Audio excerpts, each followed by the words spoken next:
संविधान है उसमें मैंने शायद कभी कुछ पढ़ाया है, नहीं पढ़ाया मुझे नहीं पता, लेकिन मैं आज से शुरुआत कर रहा हूँ। और आपका जो टॉपिक है वो है भारतीय संविधान। क्या टॉपिक है? भारतीय संविधान, जिसके बारे में आपको जानना है, भारतीय संविधान। अगर कहा जाए कि भारतीय संविधान क्या है या संविधान क्या होता है, पहले तो इसको छोड़ देते हैं, अभी केवल हम लोग बात करते हैं संविधान का। ठीक है, अगर इसे कहा जाए तो ये बनेगा संधि विच्छेद ही। पूछ ले कभी कि संविधान का संधि विच्छेद क्या होगा? सम प्लस विधान। तो संविधान का मतलब है सम प्लस विधान, मतलब सबके लिए। सम का मतलब समान, सबके लिए। विधान का मतलब कानून। तो सबके लिए जो कानून बराबर है वही किताब आपकी क्या कहलाती है? संविधान कहलाती है। अब जैसे मान के चलो, आपने देखा होगा कि किसी भी घर को चलाने के लिए एक विधि कानून की पुस्तक बनाई जाती है, नियम कानून बनाए जाते हैं। सेम उसी प्रकार से हमको एक देश चलाना है, या मान के चलो भारत देश चलाना है। तो अगर भारत देश चलाना है तो आप जानते हो कि यहाँ पर अजीब तरह के लोग भी होंगे, कुछ कान मानने वाले, कुछ अच्छे भी होंगे, कुछ बुरे भी होंगे। और हम तब तक अच्छे हैं जब तक हमारा फायदा है, जब मान के चलो फायदा नहीं होगा तो हम बुरे होने लगेंगे।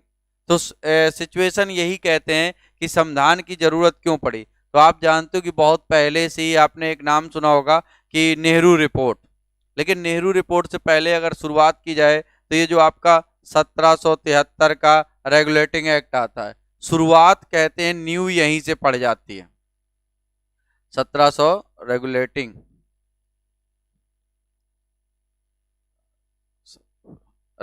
एक्ट। तो जो आपका 1773 में रेगुलेटिंग एक्ट आया, फिर उसके बाद 1784 का पीट्स इंडिया एक्ट है, फिर 1813 का एक्ट, 1833 का, 54 का, 58 का, 61 का, जिसमें हाईकोर्ट अधिनियम इस बार आया भी था शायद उसमें समीक्षा अधिकारी में। तो कहते हैं कि 1861 का, फिर धीरे धीरे आपका 1909 आया, फिर 1898 का 1909 आया, फिर 1919 आया, फिर 1935 आया, और लास्ट में 1947 का स्वतंत्रता अधिनियम आया। तो मेरे कहने का मतलब ये है कि यहां से हम लोगों ने शुरुआत की। अब शुरुआत क्या थी कि पहले तो अंग्रेज यहाँ पर व्यापारी के रूप में आए, तो कोई दिक्कत नहीं, यहाँ के जो राजाओं महाराजाओं के कानून थे वो आराम से चल रहे थे, कोई समस्या नहीं थी। लेकिन अब राजा महाराजाओं के कानून को कुछ चीज तक ये था कि जब तक वो थे मान्य थे। अब अंग्रेज आए तो अंग्रेज कुछ और कह रहे हैं, राजा महाराजा कुछ और कह रहे हैं। राजा महाराजाओं का मतलब है उनके अनुसार, अब कोई राजा महाराजा के घर का व्यक्ति गलत कर दिया तो वो दंड का भागीदार नहीं होगा, लेकिन अगर कोई गरीब आदमी के घर का कर दिया तो वो दंड का भागीदार होगा। तो जब यहाँ अंग्रेज आए तो अंग्रेजों ने सोचा, पहले तो व्यापार करने आए थे, व्यापार करने के बाद फिर ये क्या करने लगे कि यहीं पर शासन करने लगे। अब इन्होंने जब ईस्ट इंडिया कंपनी बनाई तो व्यापार के लिए उन्होंने कुछ नियम कानून भी बनाए कि कैसे आपको क्या करना है क्या नहीं करना है। वही धीरे धीरे करके इन फ्यूचर में आपके एक अधिनियम के रूप में कन्वर्ट होने लगे। फिर भारतीयों ने इधर विद्रोह करना शुरू कर दिया, तो इन लोगों को भी कुछ ना कुछ स्वतंत्रताएं उन्हें देनी थी, कुछ ना कुछ उन्हें छूट प्रदान करनी थी।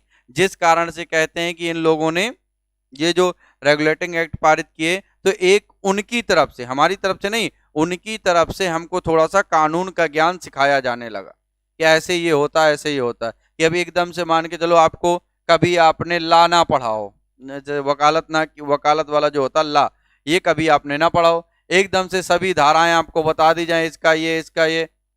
भाई सीधी सी बात है, जब कभी भी केस होता है तो वकील इतना कहता है इसके अंतर्गत ये धारा लग जाएगी, तुम्हें कुछ पता रहता है लगेगी कि नहीं लगेगी? तुम्हें कुछ नहीं पता रहता, किसी को कुछ नहीं पता रहता। तभी तो कहा जाता है जो भारतीय कानून है वो वकीलों का कानून है, वकीलों के लिए स्वर्ग है। पता चले अंतिम समय तक लड़ाते रहते हैं, बाद में जिता देते हैं, अंतिम में अगर तुमने पैसा दिया तुमको जिता देंगे। तो मतलब एक सिचुएशन, ऐसा नहीं है सब वकील करते, कुछ ईमानदार भी होते हैं। या पता चले किसी घर में कोई वकील है कैसा भी है, तो सब नहीं करते, वो उनका अपना पेशा है। अगर वो अपने बिजनेस से कोई धोखा करेंगे तो दिक्कत है। अगर मान के चलो आपने किसी को किया वकील, उसकी वजह से आप जीता हुआ आपका पक्ष का केस हार गए, तो क्या किसी को सजेस्ट करोगे कि वहां जाओ उससे वकील बना लो अपना? तो इसका मतलब वो भी अपना चीजें कुछ ना कुछ सही करते हैं। लेकिन जब उन्हें लगता है कि तुम गलत चीज है, जैसे मैं कह रहा हूं गलत चीज के लिए मैं उसको फोर्स कर रहा हूं, मेरी चीज नहीं है, मैं गलत चीज को अपनाना चाह रहा हूं, तो या तो मैं उसे इतना पैसा दूं क्योंकि वो गलत को सही करे, अगर पैसा नहीं दूंगा तो मुझको हरा भी सकता है।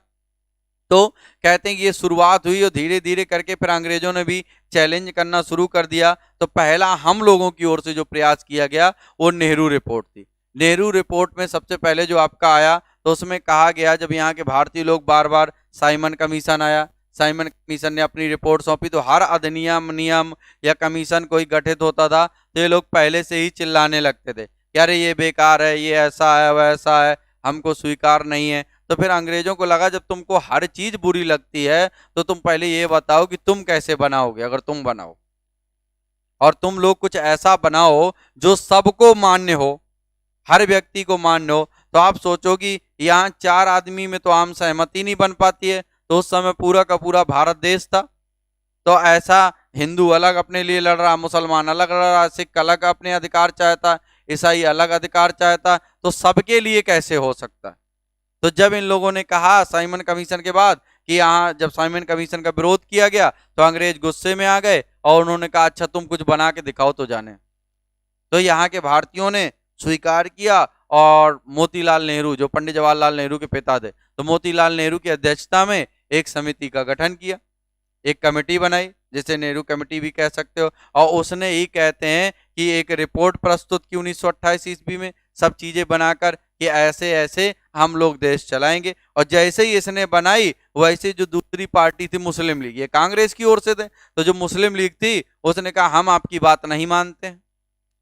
कह भाई क्यों नहीं मानते? कह हम आपसे बात मानते नहीं, आपकी बात से हमें कोई लेना देना नहीं है, कोई मतलब नहीं है। तो अभी तक जो हम लोग बोल रहे थे नहीं अंग्रेज ऐसा कर रहे हैं, अंग्रेज वैसा कर रहे हैं, तो उन्होंने जो एक चैलेंज किया था कि सबको एकजुट करके, तो आज जानते हो 27 पार्टियों के प्रतिनिधि शामिल हुए थे जब ये दिल्ली में पहले कहते सम्मेलन हुआ। ठीक है, इतने लोग शामिल हुए थे, अलग अलग विचारधारा के, अलग अलग समर्थक। और लेकिन उसके बाद जब नेहरू रिपोर्ट बन के तैयार हुई तो मुस्लिम लीग के लिए अलग, मुसलमानों के लिए प्रतिनिधित्व की बात नहीं की गई थी। जब अलग प्रतिनिधित्व की बात नहीं की गई थी तो वो नाराज हो गए, और नाराज होने के बाद कहे हम नेहरू रिपोर्ट को नहीं मानते। तो अब नेहरू रिपोर्ट को हम नहीं मानते तो इसका मतलब है कहीं ना कहीं अब जो वो अंग्रेजों का प्लान था कि आप सहमत करो सबको, बार बार हमको कह रहे हो, तो ये लोग फेल होने लगे। फिर बहुत से अधिनियम आए, बहुत सी चीजें हुई। फिर कहते हैं कि जब हम लोगों को एक आया मिशन, क्या नाम था उसका जो मिशन आया था? Cabinet mission. कैबिनेट मिशन 1946 में आया।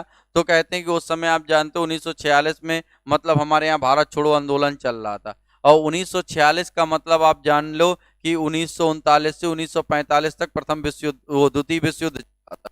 तो जो द्वितीय विश्व युद्ध चल रहा था वहां समस्या इस बात की थी कि कहीं ना कहीं अंग्रेजों के ऊपर दबाव था ऑस्ट्रेलिया का, और दबाव था रूस का, दबाव था आपका चीन का, कि पहली बात तो हम लोग जो जापान था वो ब्रिटेन के खिलाफ लड़ रहा था, और जापान जो ब्रिटेन के खिलाफ लड़ रहा था तो उसे ये लग रहा था कहीं ऐसा ना हो कि जापान, क्योंकि भाई सीधी सी बात है, अगर कोई मेरा विरोधी है या कोई मेरा दुश्मन है, मैं यहाँ जीनियस में हूं, ठीक है, तो वो तो इस जीनियस को भी अपना दुश्मन मानेगा।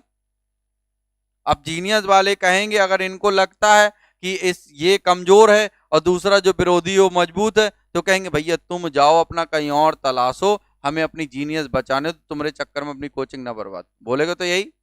तो वो क्यों ऐसा बोल रहा? वो इसलिए बोल रहा है ना कि ये तो चले जाएंगे भाई, ये तो टीचर हैं, ये चले जाएंगे, बर्बाद तो हमारा इंफ्रास्ट्रक्चर होगा, ध्वस्त तो हमारा बिजनेस हो जाएगा। तो वो कहीं ना कहीं कहेंगे तुम जाओ। सेम ऐसी कंडीशन जापान की थी। जापान और ब्रिटेन एक दूसरे के अपोजिट लड़ रहे थे। आप जानते हो जापान भी एशिया का देश है, हम भी एशिया में, ब्रिटेन यूरोपीय देश है। तो जापान को उसकी मार यहाँ इंडिया में ज्यादा नजदीक पड़ रही थी। तो अगर इंडिया में अंग्रेज थे और दूसरी तरफ अंग्रेजों ने बिना भारतीयों की रजामंदी के जो यहाँ के लोग थे उनको सेना में क्या कर लिया, शामिल कर लिया। भारतीयों उनके अंग्रेजों की तरफ से लड़ने के लिए उन्हें बाध्य कर दिया कि आप लड़िए। तो अगर हम किसी के पक्ष में लड़ेंगे तो दूसरा आदमी हमको दुश्मन समझेगा कि नहीं समझेगा। तो इस समय ये लोग क्या करने लगे, सब भारतीय नेता कहने लगे नहीं भैया तुम जाओ, तुम देश छोड़ दो। जब देश छोड़ दो तो बहुत दबाव पड़ रहा था, और वहां स्थिति भी ब्रिटेन की अच्छी नहीं थी, उधर वाले देश लगभग जीतने की कगार पे आने लगे थे। तो फिर रूस ने, ऑस्ट्रेलिया ने, और इसने कहते हैं आपका फ्रांस ने और चीन ने दबाव डाला कि आप भारत को तो उनकी बातें मान लो। तो उसी समय कहते हैं वहां पर क्लीमेंट एटली, इससे पहले मैं जो ऑनलाइन पढ़ा रहा था उसमें सब बताया। इसके बाद क्लीमेंट एटली ने क्या किया, क्लीमेंट एटली ने एक काम किया कि वो लेबर पार्टी का था, थोड़ी उदार था। दो पार्टियां जैसे अमेरिका में हैं, दो पार्टियां चलती हैं। अब अमेरिका में चुनाव होने वाले हैं ना, तो दो पार्टियां चलती हैं, एक का नाम है डेमोक्रेटिक पार्टी और एक का नाम है आपका रिपब्लिकन पार्टी। तो जो डोनाल्ड ट्रंप है वो रिपब्लिकन पार्टी के नेता हैं। तो इसी प्रकार से ब्रिटेन में भी दो पार्टियां हैं, एक का नाम है आपका कंजर्वेटिव पार्टी और एक का नाम है आपका लेबर पार्टी। तो लेबर पार्टी उदार पार्टी है, जैसे अपने यहाँ है कांग्रेस उदार पार्टी है, बीजेपी राष्ट्रवादी पार्टी है। ये थोड़ी कहने का मतलब है एग्रेसिव रहती है। कांग्रेस का कोई कुछ बोल रहा है, कोई नेता बोल रहा है, उसे ज्यादा फर्क नहीं पड़ता कौन देश के बारे में बोल रहा है, कौन क्या बोल रहा है, उसे कोई फर्क नहीं। उदारवादी है, सबको लेके चलना है उसे मन है। और यहाँ ये लोग कहते हैं सिर्फ हम भारतीयों को लेके चलेंगे। अब भारतीयों में हम हिंदुओं को लेके चलेंगे, और वो भी कट्टरवादी हिंदुओं को लेके चलेगी, ये बीजेपी वाली पार्टी। तो इनका अपना अपना एजेंडा होता है कि हम भाई किसी तरह से, अगर हम दोनों लोग समान हो जाएंगे, एक जैसे हो जाएंगे, तो फिर आदमी वोट हमको क्यों देगा। तो अभी तक 60-70 साल से हम लोग नहीं समझ पाए, हम लोग नहीं समझे, या हम लोग नहीं इस लायक समझे कि भाई इसको बीजेपी को सरकार बनानी चाहिए। अब उसके बाद जब हमने देखा तो 10 साल से अब बीजेपी वालों को सर पे बैठा के रखा, कांग्रेस वालों को कहे अब तुम चोर हो, 70 साल खूब चुराए हो। अब हम उनको ब्लेम लगाने लगे। कल उसके बाद अब नौकरी नहीं मिल रही है, तो अब उसके बाद तुरंत फिर अब नरेंद्र मोदी के किनारे करने लगे कि भाई ऐसा वैसा, वो चूहा है, वो टहलता रहेगा, काटेगा नहीं किसी को। ठीक, जब लक्ष्मी आनी होती है तो चूहा आते हैं, ठीक है, इससे पहले ये सब कहने की बातें हैं। आता वाता कुछ नहीं, यहाँ चूहा विदा मांग रहे हैं, इधर से उधर भाग रहा है। तो ये आप समझ सकते हो कि वो आ रहे हैं, भैया जाने दो यहाँ से, फ्री में एक तो पढ़ रहा है वो। तो ये मैंने आपसे बताया कि ये सब सिचुएशन थी। ये सब सिचुएशन के बाद फिर हमारे यहाँ जब 1946 में कैबिनेट मिशन आता है, तब एक संविधान का, इन्हीं की सिफारिश के आधार पर एक संविधान सभा का गठन होता है। तो अब हम लोग यहाँ से संविधान की बात करेंगे, कैसे भूमिका बनी, कैसे यहाँ तक आए, ये अब बात करते हैं। ये इतिहास के पॉइंट है, लेकिन इसी से इसका निर्माण होता है। अब सबसे पहले तुम लोग कैबिनेट मिशन के बारे में, जैसे मैंने बताया कि कैबिनेट मिशन का गठन इसलिए किया गया था ताकि भारतीयों को राजी किया जा सके कि वो ब्रिटेन के पक्ष में लड़ाई लड़ें, ठीक है, और द्वितीय विश्व युद्ध में उनका साथ दें। लेकिन हम लोगों ने भी कह रखा था कि जब तक तुम हमको पूर्ण स्वतंत्रता नहीं दोगे, स्वराज्य नहीं प्रदान करोगे, तब तक हम तुम लोगों का साथ नहीं देंगे, अर्थात तुम्हारे पक्ष में नहीं लड़ेंगे। अब इस बात को लेकर ब्रिटेन वाले भी परेशान थे, तो उन्होंने सोचा कि कुछ थोड़ी बहुत लालच दे दें। तो उन्होंने पहले दिया कि भाई इतने पद ले लो, तुम्हारा पद, जब क्रिप्स प्रस्ताव आया था 1942 में, तो उसने कहा तुम्हारे जो सीटों की संख्या है वो बढ़ा दी जाएगी और आरक्षण बढ़ा दिया जाएगा, ये कर दिया जाएगा, वो कर दिया जाएगा। तो गांधी जी भी कह चुके थे अंतिम बार जब 1942 का भारत छोड़ो आंदोलन शुरू हुआ था कि अब मुझे पूर्ण स्वतंत्रता से कम कुछ भी स्वीकार नहीं, मतलब अब पूरी की पूरी मुझे स्वतंत्रता चाहिए। तो वो लोग कोशिश करेंगे, कुछ टुकड़े फेंकने का कार्य करेंगे ताकि हम संतुष्ट हो जाएं, लेकिन हम पूर्ण स्वतंत्रता से नीचे बिल्कुल भी संतुष्ट होने वाले नहीं है। अब जब देखा कि ये लोग आंदोलन भी कर रहे हैं, सब नेता भी अंदर हो गए, और जब नेतृत्व विहीन 1942 का भारत छोड़ो आंदोलन हो गया, जिसमें महात्मा गांधी ने कहा था करो या मरो, तो जब नेतृत्व विहीन हो गया तो फिर एक दूसरे को खूब मान के चलो जहां अंग्रेज मिले वहीं मार दे रहे थे। तो अब इन्होंने सोचा कहीं ना कहीं कुछ इसके लिए करना पड़ेगा, और करने के लिए फिर क्लीमेंट एटली ने एक मिशन बनाया, जिसे कैबिनेट मिशन के नाम से जानते हैं। और इसमें कैबिनेट मिशन में कितने लोग थे ये आपको बताना है। बताइए, कैबिनेट मिशन जो था, नाम सुना होगा आपने कैबिनेट मिशन, ये भी सुना होगा ये 1946 में भारत आता, ये भी सुना होगा। फिर ये भी सुना होगा कि इसके सदस्य कौन कौन थे कैबिनेट मिशन के। 3 सदस्य थे, इनके नाम आपको बताना है।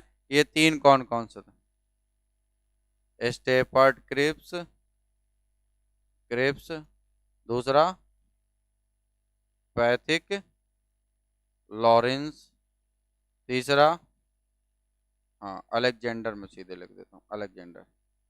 ये 3 लोग थे। तो ये किसकी अध्यक्षता में आया था यहाँ पर? पैथिक लॉरेंस की अध्यक्षता में आया था। बताओ कैबिनेट मिशन ने क्या क्या सिफारिश की थी, बताइए। सिफारिश कुछ की होंगी इसने, तो क्या क्या सिफारिश की थी ये बताइए आप।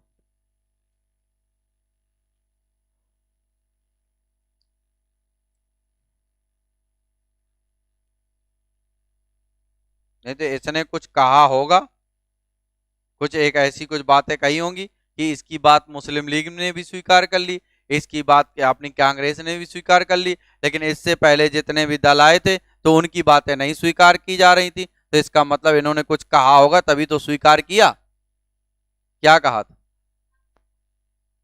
पाकिस्तान। पाकिस्तान स्वीकृति तो उस समय मिलती है जब आपका माउंटबेटन योजना चलती है, वही आते हैं विभाजन करने के लिए। और बताइए। हम्म। और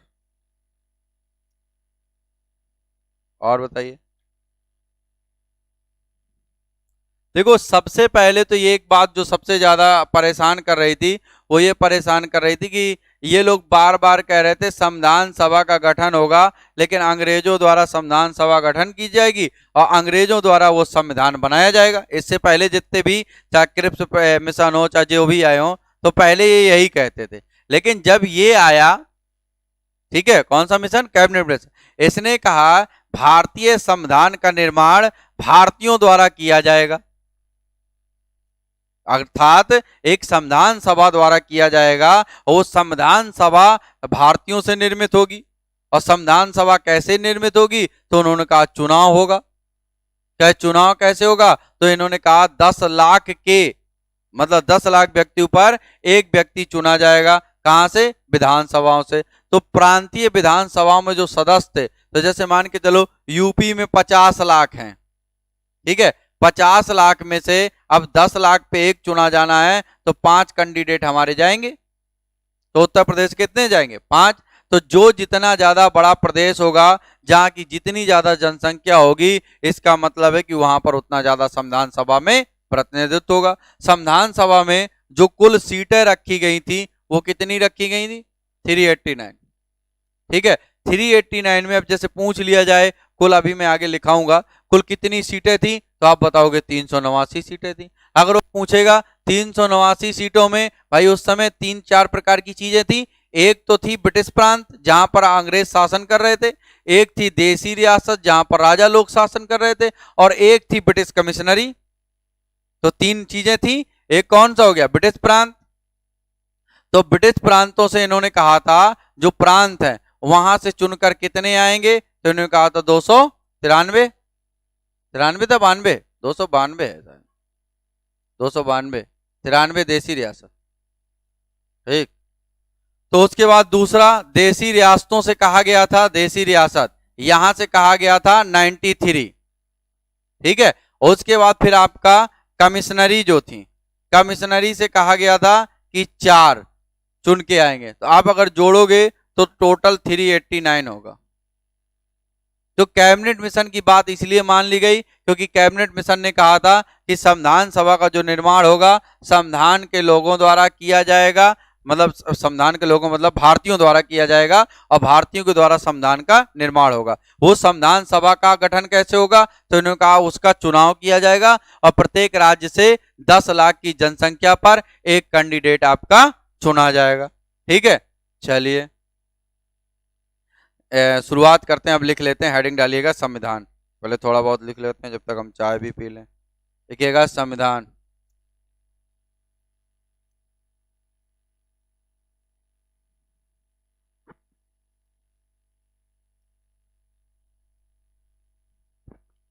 लिखिएगा, पहले हेडिंग डालो संविधान। लिखिएगा प्रत्येक देश का संविधान, प्रत्येक देश का संविधान उस देश के, उस देश के आदर्शों, उद्देश्यों, उद्देश्यों व मूल्यों का, मूल्यों का दर्पण होता है। मूल्यों का दर्पण होता है। अगला उसके बाद लिखिएगा, लिखिएगा भारत शासन अधिनियम। अगला पॉइंट है भारत शासन अधिनियम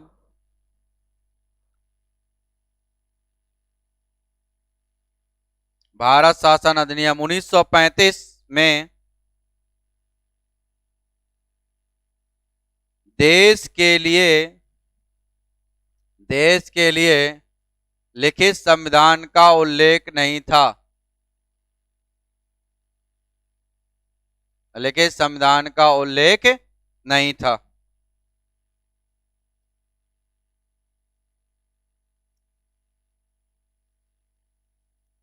अगला उसके बाद लिखिएगा, एक निर्वाचित संविधान सभा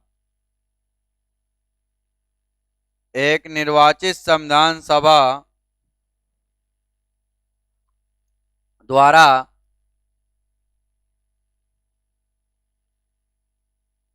भारत के संविधान के निर्माण का प्रस्ताव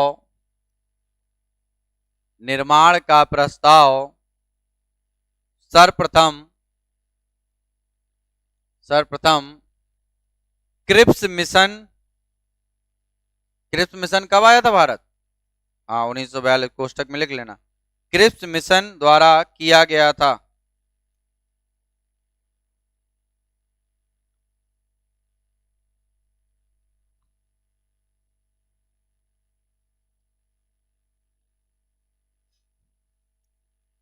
लिख गया।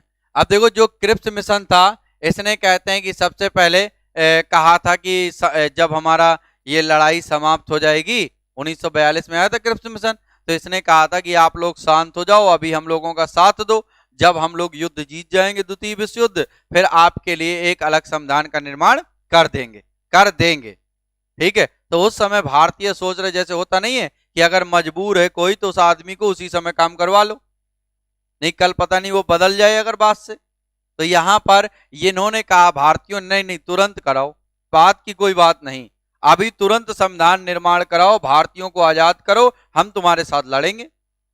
आप लिखित में ऑर्डर दो कि आप हमको छोड़कर चले जाओगे।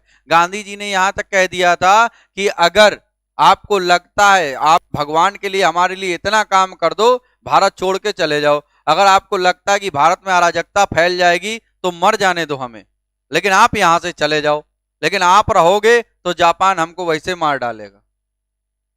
ठीक है, तो यहां पर जब ऐसी चीज हुई तो इन्होंने कहा कि भाई क्रिप्स मिशन जो आया था उसने कहा हम संविधान का निर्माण करेंगे आप लोगों के लिए जब हम लोग फ्री हो जाएंगे।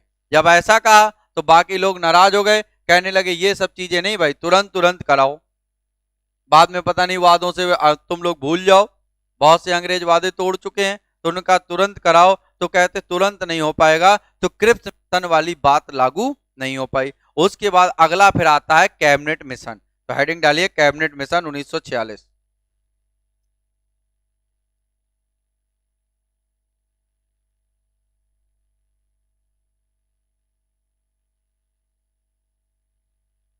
लिखिएगा कैबिनेट मिशन 1946। इसमें लिखिएगा ब्रिटिश प्रधानमंत्री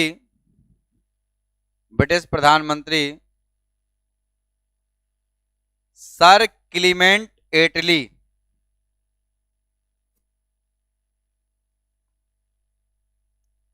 लिख लोगे, सर क्लीमेंट एटली। ठीक है, अब ये जो क्लीमेंट एटली था ब्रिटिश प्रधानमंत्री था, यहां कोष्टक में ये भी आ जाए कभी किस पार्टी से संबंधित था, तो वहीं शॉर्ट में लिख लेना लेबर पार्टी। क्लीमेंट एटली ने 22 जनवरी 1946 को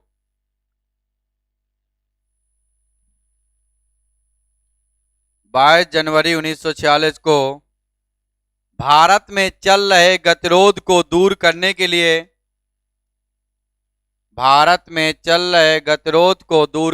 लिए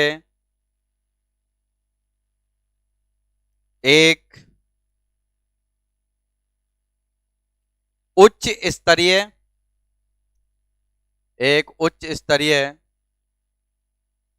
कैबिनेट मिशन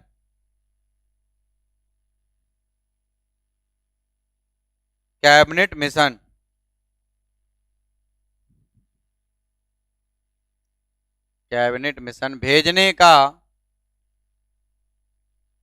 कैबिनेट मिशन भेजने का निश्चय किया या निर्णय लिया, निर्णय लिया। ठीक है। अब ये कैबिनेट मिशन कब आया? 1946 में। अगला क्वेश्चन बनेगा किसने इसका गठन किया था?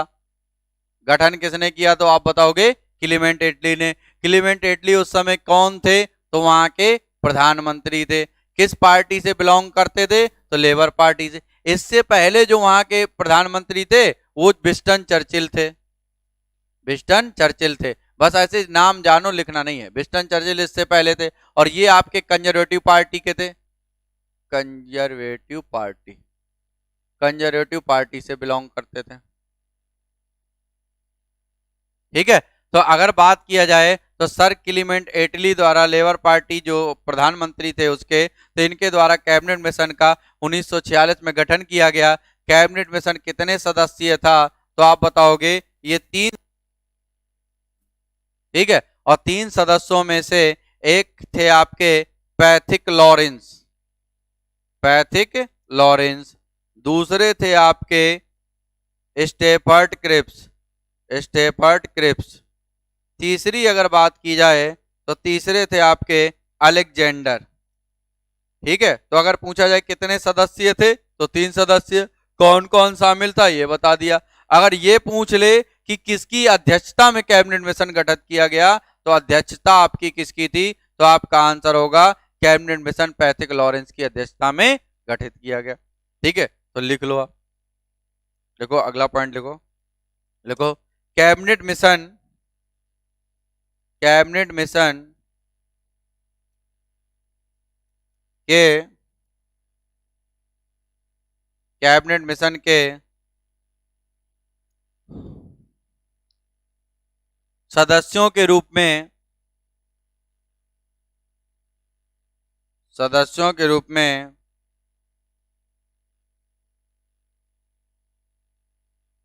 सदस्यों के रूप में नाम लिख लो आपका। इसको लिखना हो, बार बार आप बोल रहे थे, लिख दूं मैं ए बी अलेक्जेंडर लो।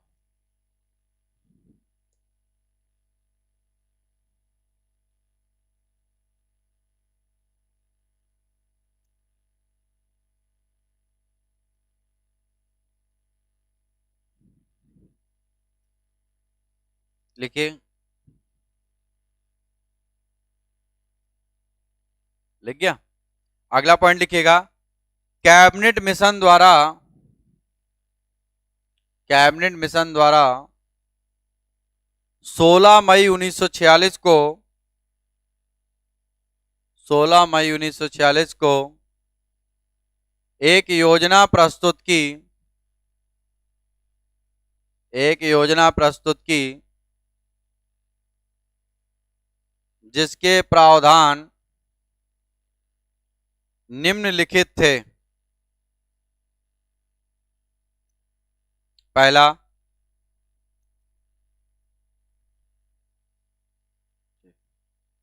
पहला देखो इसने कहा था कि जो ब्रिटिश भारत है, मतलब जो अंग्रेजी भारत है और साथ साथ जो देसी रियासत है, कहने का मतलब है जितने प्रांत हैं और जितनी देसी रियासत हैं। अब प्रांत कौन होंगे यार, क्योंकि शासन कौन कर रहे थे? अंग्रेज, तो ब्रिटिश प्रांत होंगे। तो कहे इन दोनों को मिलाकर के एक हम अखिल भारतीय संघ का निर्माण करेंगे। अब यही तो पहले बात चल रही थी कि क्रिप्स रिप्स मिशन में कहते थे कि देसी रियासतों को मतलब शामिल होना या ना होना उनकी इच्छा पर निर्भर करेगा, लेकिन इसने कहा नहीं, देसी रियासत इसमें शामिल होगी और इन दोनों को मिलाकर ही कहते हैं आपका एक अखिल भारतीय संघ का निर्माण होगा। तो पहला पॉइंट लिखिएगा सिफारिश में, देखो ब्रिटिश भारत, ब्रिटिश भारत और देसी रियासतों को मिलाकर, और देसी रियासतों को मिलाकर एक अखिल भारतीय संघ का, एक अखिल भारतीय संघ का गठन किया जाएगा,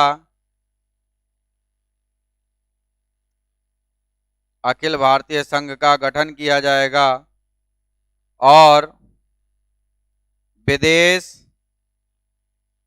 रक्षा और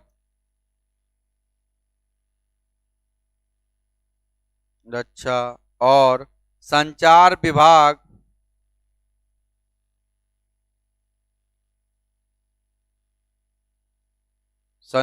विभाग संघ के अधीन होगा।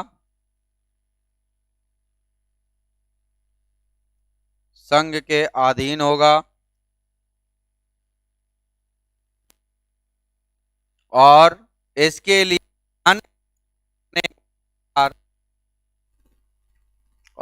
लिए धन इकट्ठा करने का अधिकार संघ को होगा।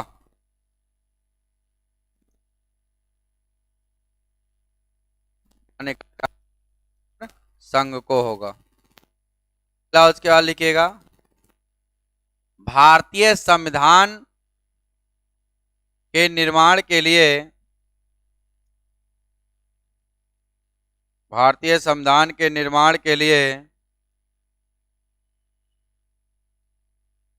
एक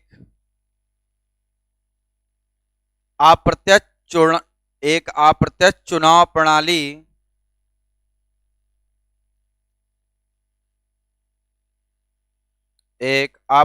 चुनाव प्रणाली के आधार पर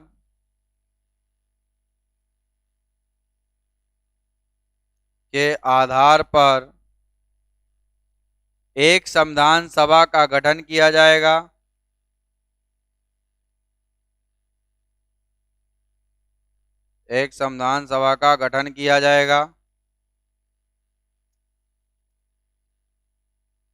जिसमें कुल सदस्य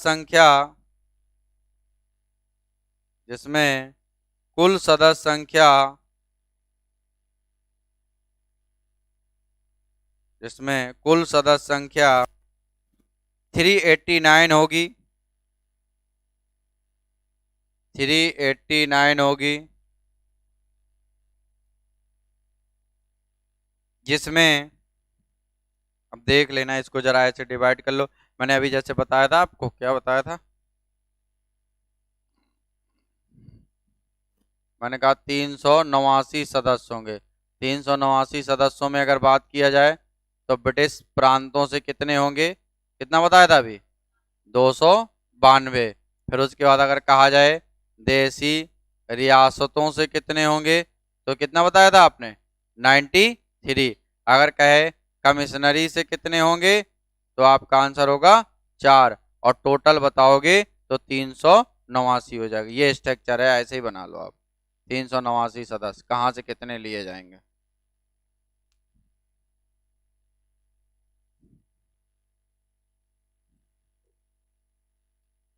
तीन सौ नवासी सदस्य।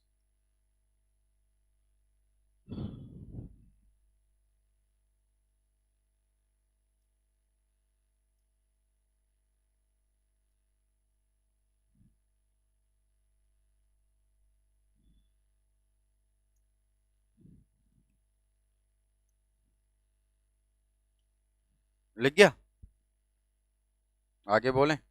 अब इसमें देखो, इसने कह दिया 389 सदस्य होंगे, ये होगा। अब उसने पूछ लिया कि ये 389, अब यहीं से क्वेश्चन अगला पुटअप कर देते, इनका चुनाव कैसे होगा। अलग नहीं, आपको क्वेश्चन से ही क्वेश्चन बनाना है। जैसे आपने आंसर दिया 389 सदस्य होंगे, 389 सदस्य चुने जाएंगे। उसने कहा है अप्रत्यक्ष चुनाव। अप्रत्यक्ष चुनाव का मतलब समझते हो, तुम वोट नहीं डालोगे, मैं वोट नहीं डालूंगा, लेकिन जिनको हमने चुना है वो व्यक्ति चुनेंगे, ऐसे ही तो होगा। तो इसका मतलब है उस समय जो ब्रिटिश प्रांतों की क्या थी, सरकारें थी, ये जो प्रांतीय सरकारें थी, अलग अलग प्रांत थे, वहां पे सरकारें गठित होंगी, तो वहां के जो सदस्य होंगे, मतलब असेंबली के, विधान परिषद या विधानसभा के वो जो सदस्य होंगे वो चुनेंगे। कि जैसे हम मान के चलो हमारे यहाँ से 10 सदस्य जाने, फॉर एग्जाम्पल यूपी से 10 सदस्य जाने, लेकिन हमारी सदस्य संख्या 50 है, तो अब ये सदस्य 10 कैसे चुने जाएं, कोई कहेगा मैं जाऊंगा, कोई कहेगा मैं जाऊंगा। तो 10 हमारी सीटें फिक्स हैं उसमें। अब 10 में से, क्योंकि कहा जाता है 10 लाख पर एक कैंडिडेट चुना जाएगा, 10 लाख पर एक व्यक्ति, तो हमारी सीटें कितनी आई? 10। लेकिन है कितने हमारे पास सदस्य? 50। तो सबको तो भेजना नहीं है, तो अब ये 50 जो है 10 को चुनेंगे। ये 10 कौन कौन जाएंगे, किसको किसको हमको वहां भेजना है, ताकि वो हमारा प्रतिनिधित्व कर सके। तो अगर पूछा जाए तो आप बताओगे जो अप्रत्यक्ष चुनाव था उसमें 10 लाख की जनसंख्या पर एक कैंडिडेट चुना गया। लिख लो, लिखिएगा, लिखो। संविधान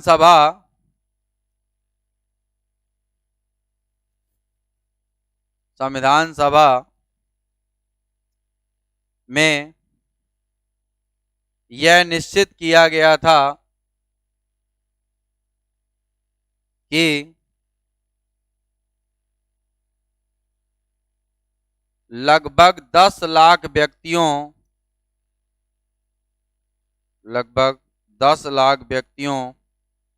पर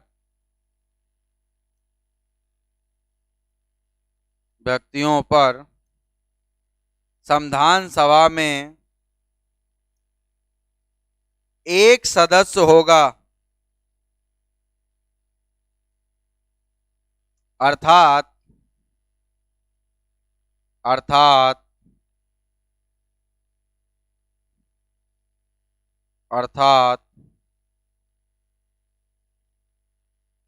एक सदस्य होगा, अर्थात प्रांतों को संविधान सभा में प्रतिनिधित्व जनसंख्या के आधार पर दिया गया था।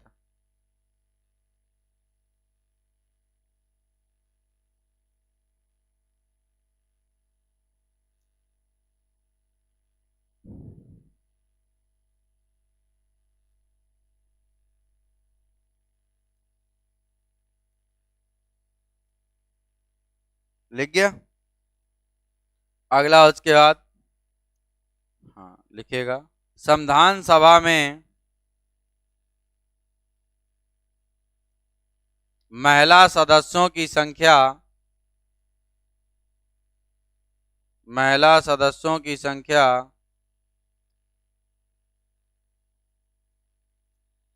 15 थी,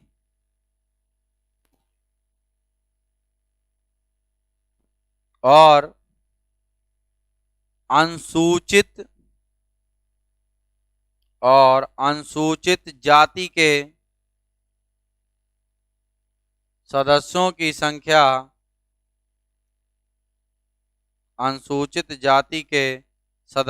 संख्या 26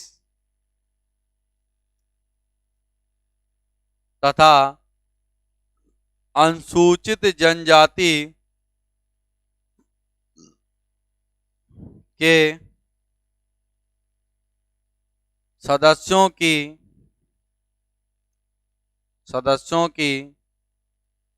संख्या 33 थी।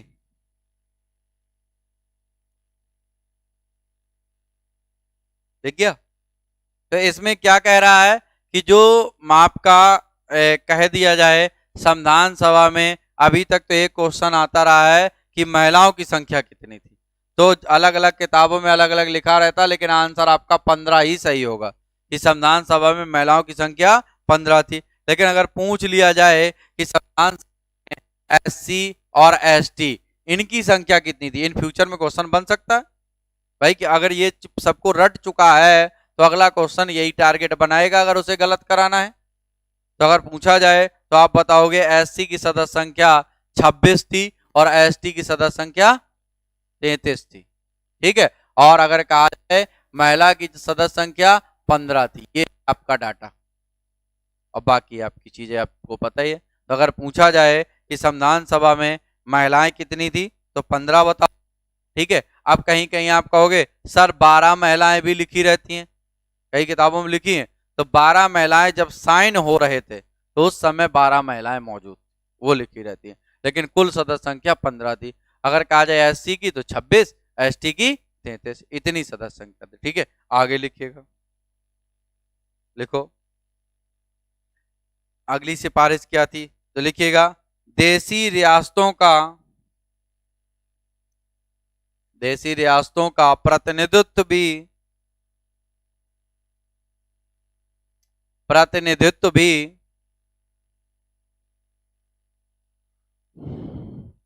जनसंख्या पर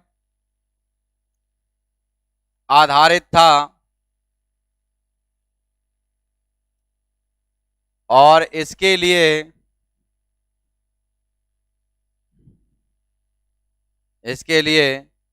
एक समझौता समिति और रियासतों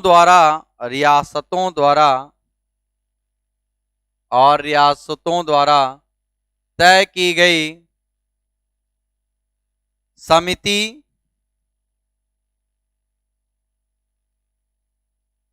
के बीच आपसी वार्तालाप से निर्णय होता था। आपसी वार्तालाप से निर्णय होता था। लिख गया। अब उसके बाद लिखो अंतरिम सरकार का गठन। यहां तक किसी कोई दिक्कत तो नहीं है। अब मेन देखो जो ये जितने पॉइंट ये लिखे हो यही आपके एग्जाम के क्वेश्चन है, बस इसके अलावा कुछ नहीं। दिमाग पॉलिटी आजकल आप देख रहे हो कि सीधे सीधे क्वेश्चन आते हैं। ठीक, दिया था एग्जाम इस बार? नहीं दिया? अभी ग्रेजुएशन है नहीं तुम्हारा कंप्लीट, तो आप दिल्ली जाओगे इसके बाद। कोरोना की वजह से नहीं जा पा, अभी दिल्ली और ना जाओ तुम, अगले साल जाना, यहीं से ले लो। ठीक, ओ लेवल कर लिया? नहीं, क्यों? केवल पीसीएस भर में जाना है, आरओ में नहीं जाना? नहीं, तो एआरओ की मेरिट कम जाती है और लड़कियों की और कम जाती है, लेकिन इसके लिए चाहिए ओ लेवल कोर्स। ये बड़ा कठिन होता है ओ लेवल, ये साधारण पास हो नहीं हो पाता आदमी, पढ़ के ही इसको निकाला जा सकता है। तो भी आप जान लो इसमें चांस जल्दी बन जाते हैं। अब तो जैसे बहुत लोग कर चुके हैं, पहले नहीं था लोगों के पास, तो पहले आप सोच लो 60-60 70-70 नंबर पे लोग सिलेक्शन पा गए, आराम से सचिवालय में बैठे हैं। तो अगर जैसे अभी तुम्हारे पास 1 साल टाइम है, तो ये आपके 4 सेमेस्टर होते हैं, शायद 4 पेपर होते हैं। हाँ, तो 3 महीने में एक है। हाँ, तुम की हो? कहाँ से की हो? अच्छा, डाइट से। तो तुम मतलब प्राइवेट की होगे और क्लास से अपना घर में पढ़े होगे। हाँ, तो वैसे भी कर सकते हो, उसमें फॉर्म भर दोगे। अब जब आपका तैयार हो जाए पेपर ने, वो तो सब जगह है। यहाँ पर भी तो यहाँ गाइड कर रहे हैं। अब इतना बता देंगे, तुम घर में नहीं पढ़ो कोई मतलब नहीं, घर में पढ़ो।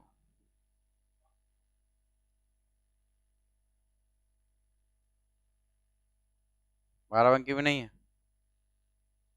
तो चलो ठीक है, 12 अंक मैंने बता दिया। अगर जैसे टाइम हो तो इसको कर सकते हो, आगे बेनिफिट मिलेगा। ठीक है, और वो इसके करने का साधारण कर भी नहीं पाओगे। मैंने बता दिया कि ऐसा नहीं कि जबरदस्ती में बोझ ले लो और परेशान रहो। अगर करना है तो फिर आपको पढ़ना पड़ेगा, टाइम देना पड़ेगा, और इसकी फीस भी काफ़ी होती है। अगर किसी संस्थान से करोगे, प्राइवेट करोगे तो कम होती है। हाँ, पर पेपर है, 4 पेपर है तो 3200 3500 समझ लो।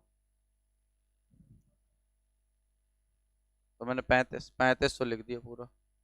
ठीक है, 800 को 32 और उसके बाद चलो 4000 समझ लो। 4000 सिर्फ फीस है, और बाकी जो आप पढ़ोगे वो अलग। और पढ़ने के लिए भी कंप्यूटर पूरा मतलब मास्टर हो जाता आदमी ये पढ़ने के बाद, तो ये जरूर। तो अगर टाइम हो तो उसको कर लेना, तो फायदा देगा। फायदा ये देगा बस, और कुछ नहीं, मेरिट लो जाती है। तो ए आर ओ में चांस, और आर ओ की हमेशा पोस्टें कम आती हैं। चक अभी देख लेना, पेपर आएगा तो आर ओ की 50 पोस्टें होंगी, तो ए आर ओ की 150 होंगी। इसकी पोस्टें भी ज़्यादा रहती है, इसकी पोस्टें भी कम रहती हैं, और इसमें भी कई क्वालिफिकेशन कुछ विशेष मांग लेते हैं, कहीं कुछ कर लेते हैं, तो जनरल वालों की बहुत है कम, पता चले 30 से 40 बचती हैं। तो अब चांस अभी आने वाला, दिसंबर में शायद बता रहे हैं कि आ जाएगा फॉर्म, लेकिन अब तो नहीं कर पाओगे, अब 1 साल बाद ही कर पाओगे। तो तुम वैसे भी अभी फॉर्म नहीं डाल पाओगे, ग्रेजुएशन नहीं कंप्लीट हो गया। हाँ तो डाल सकते हो, तो ऐसे ही डाल देना, तब क्या ऐसे ही पास हो जाओगे। ठीक, अगला, अंतरिम सरकार गठन। हाँ, एक बार देना पेपर पहले, तब तो पता चलेगा कितना रट पाई हो, पता चले वहाँ गिर ना जाओ एग्जाम में भी। एमपी सरकार गिर जाती हो ना, तुम्हारी मम्मी फोन की थी, हम बार बार समझाते हैं स्लो चलाया करो, लेकिन तेज चलाती गाड़ी। अंतरिम सरकार का गठन लिखो, लिखो अंतरिम सरकार का गठन। प्रभाकर वर्मा। हाँ भैया, ऑनलाइन ऑफलाइन दोनों साथ चल रहा है, तुम लिखते जाओ। अब जो मान के चलो पैर ऐर से थोड़ी लंगड़े हो गए हैं, उनके लिए चलाया जा रहा है, लिखो आगे। हाँ लिखिएगा इसमें, 24 अगस्त 1946 लिखो। देखो, 24 अगस्त 1946 को पंडित नेहरू के नेतृत्व में, पंडित नेहरू के नेतृत्व में, नेतृत्व में भारत की पहली, भारत की पहली अंतरिम राष्ट्रीय सरकार का गठन किया गया, अंतरिम राष्ट्रीय सरकार का गठन किया गया, जिसमें जिसमें मुस्लिम लीग ने भागीदारी नहीं ली थी,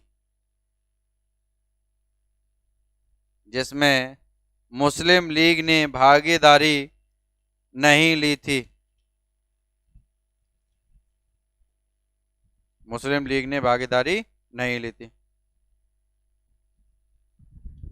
अगला पॉइंट लिखिएगा, पंडित नेहरू ने, पंडित नेहरू ने,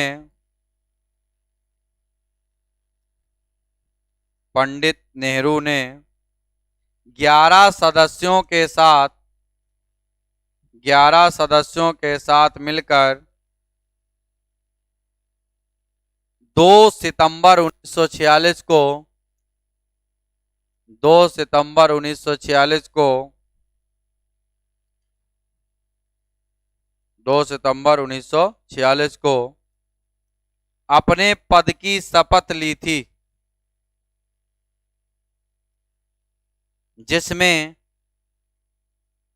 3 मुस्लिम सदस्य भी थे, जिसमें 3 मुस्लिम सदस्य भी थे, इसमें 3 मुस्लिम सदस्य भी थे।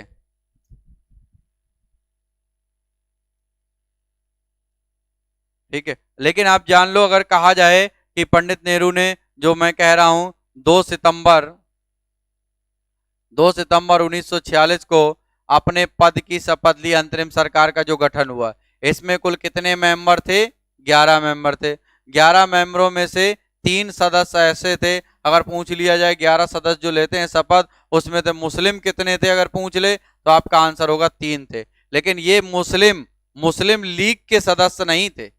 जो मुस्लिम लीग एक थी, तो मुस्लिम, अभी मैंने लिखा है ना कि मुस्लिम लीग ने उसमें पार्टिसिपेट नहीं किया था, तो आप ये ना कहने लगना कि एक तरफ तो कह रहे हो मुस्लिम लीग, वो बात की बात है ना, अभी मैं बता रहा हूं, जब इसके बाद जब मुस्लिम लीग शामिल होगी तब ये पद छोड़ेंगे वो लोग होंगे।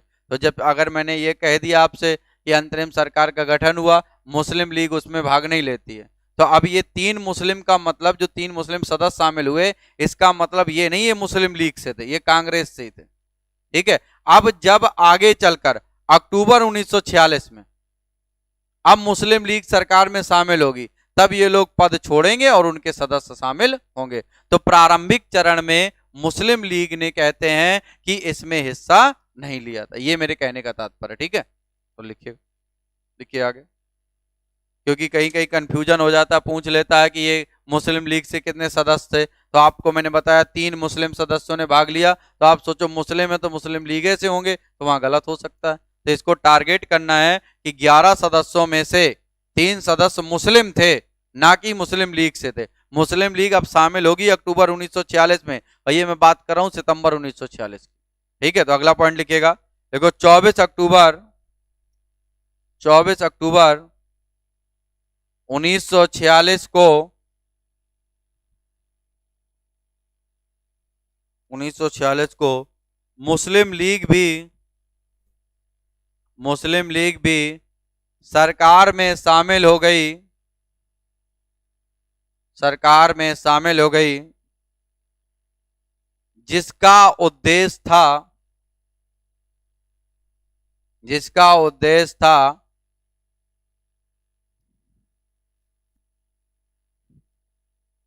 अब ऐसे मान के चलो कि कोचिंग है, ठीक है। अभी मैं बता दूं आपको, कई लोगों को मैं बता भी चुका हूं, कोचिंग का पूरा एक का एक यूनियन बन रहा है पूरी बाराबंकी का, ठीक है। तो इन फ्यूचर में अप्रैल से शायद फीस उन्होंने मंथली तय की है पीसीएस वालों की 1500, इससे नीचे नहीं हो सकती, ज़्यादा कितनी भी हो सकती है, इसमें मेरा कोई रोल नहीं है। मैं अभी से बता देता हूँ पहले से भाई, बाद में आप ये ना होना। और उसके बाद मिनिमम उन्होंने 1500 रखी है, और इससे नीचे हम ले भी नहीं सकते, क्यों, जरूरी थोड़ी ना है कि अब जैसे आप लोग पुराने स्टूडेंट हो तो जानते हैं, वो किसी से भी जांच पड़ताल कर सकते हैं। जुर्माना 30,000 रुपये का है, कोचिंग पे लग जाएगा अगर किसी ने ऐसा किया। उनका जो रूल बना रहा है कमेटी मीटिंग मीटिंग हुई है, तो अभी तो मैंने बचा लिया है। बचाने का मतलब मैंने खुद अपना, क्योंकि जानते हो कि हमारी कोचिंग का थोड़ी एक अलग स्टेटस है, तो आदमी ये तो चाहता है कि हाँ नहीं भाई आप शामिल हो, तो हमने कहा तभी शामिल होंगे जब अभी आप अप्रैल तक का टाइम दोगे, क्योंकि अभी तो वैसे ही महामारी फैली हुई है, आदमी जितना पैसा है उतने दे दे, ज़्यादा की तो बात छोड़ दो आप। तो एक उनका प्लान था कि 30,000 रुपये आप लीजिए वन टाइम और कोर्स ख़त्म करिए, 12 से 15 महीने मतलब 1 साल समझ लो आप, तो ये आपका हो जाता 2,000 रुपये। तो फिर हमने कहा कि हम भाई 1500 से ज़्यादा नहीं ले पाएंगे, 1,000 रुपये लेते हैं, तो 500 बढ़ा सकते हैं, अब डबल नहीं कर सकते। और ये वाला हम प्लान ले भी नहीं सकते, क्योंकि पता नहीं बहुत से ऐसे बच्चे हैं जो नहीं जमा कर सकते, तो क्या करेंगे। कहे अगर सिविल की तैयारी करते हैं तो सब जमा कर सकते हैं, वो सब आपको बेवकूफ़ बनाते हैं। उनका ऐसा कहने का मतलब था, क्योंकि उनको अपना प्लान लागू करना था। तो अब आगे इन फ्यूचर में जब कभी कोई अप्रैल से, अभी तो कोई दिक्कत नहीं है, तो आपकी फीस स्ट्रक्चर यही होगा। मैं अभी से बता देता हूँ, आज बैच शुरू हुआ, मैं आज बता देता हूँ, ठीक है। अभी अप्रैल तक आपका जब तक ये है तब तक यही रहेगा, कोई प्रॉब्लम नहीं। बाद में फिर ये ना कहने लगना कि आप पहले फंसा लिया, अब उसके बाद आप फीस बढ़ा रहे हो, तो मेरा कोई उद्देश्य नहीं है। लेकिन हाँ, इससे कम होगी भी नहीं, तो फिर आप चिल्लाना नहीं कोई भी, यहाँ ऐसा हुआ वैसा हुआ। बाकी फिर समय के साथ देखा जाएगा जैसा होगा। अगर कोई नहीं कम करेगा तो फिर अपनी इतनी रखी जाएगी, अगर कोई नहीं बढ़ाएगा। अगर सब लोग बढ़ाएंगे, नियम कानून का कठोरता से लागू होंगे, तो फिर मजबूरी है। अगर सब ऐसे दिखावा होगा तो फिर यही चलता रहेगा, कोई प्रॉब्लम नहीं। अगर दिखावा नहीं होगा तो बढ़ेगा, क्योंकि नुकसान कई लोगों का हो रहा है, जो सिविल की ही कह रहे हैं चलाते हैं हम लोग, ऐसे वाईआर वाले हैं, और इनका पर्पज ये है कि कई लोग फ्री में पढ़ाने लगते हैं, कई उसमें पढ़ाना। हाँ कोच, हाँ ये कम करना है। दूसरा आप मान के चलो कि किसी की फीस मान के चलो 5,000, मतलब 5,000 वो ले रहा है, और कोई 1,000 ले रहा है, तो 5,000 वाले यहाँ थोड़ी ना बच्चा जाएगा, उसको नुकसान हो रहा है। कोई 500 ही ले रहा है, अब इसको नुकसान हो रहा है। तो एक लिमिट होगी, लोअर लिमिट 1,500, इसके ऊपर जिसकी जितनी क्षमता जितनी क्वालिटी उतनी ले लो। अगर आपकी क्वालिटी होगी तो आप 2,000 मांगोगे तो बच्चा देगा अगर पढ़ेगा, अगर क्वालिटी होगी। नहीं क्वालिटी होगी तो फिर इतना, तो मान के चलो हमारे पास कोई क्वालिटी नहीं है तो हम इतने रखेंगे, मतलब मिनिमम यही है। मैंने आज बता दिया, पहले दिन ही बता दिया, फिर बाद में हमसे कोई कहेगा नहीं आपने पहले क्यों नहीं बताया। अभी 5-6 महीना है, आराम से पढ़ो, 4 महीना उधर 2 महीना इधर। कमेटी के मेंबर सब कोचिंगों से, हाँ हर कोचिंग का, उसमें से एक हम भी हैं। तो हम अगर हम भी रूल तोड़ेंगे तो उसमें पदाधिकारी हैं एक पद पे, तो फिर दिक्कत हो जाएगी। फिर वो अगर हम रूल तोड़ेंगे तो हम किसी को कहेंगे कैसे कि भाई तुम मानो, तो वो हमें भी उस बात का ध्यान रखना है, क्योंकि रूल सबके लिए बराबर होने चाहिए।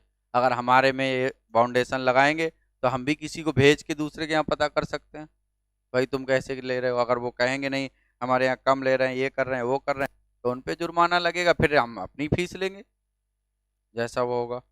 तो चलिए अब लोग आगे हम लोग बात करते हैं। मैंने कहा बता दूं, आज पहले दिन है तो पहले दिन बता दिया, अब मेरा टेंशन खत्म रहेगी, नहीं पता चले जब बढ़ेगी तो सब चिल्लाओगे ये हो गया वो हो गया, तो वो ना कोई।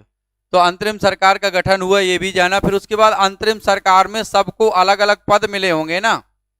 अंतरिम सरकार में किसको कितना पद मिला या किसको कौन सा पद मिला, ये भी पूछ सकता है।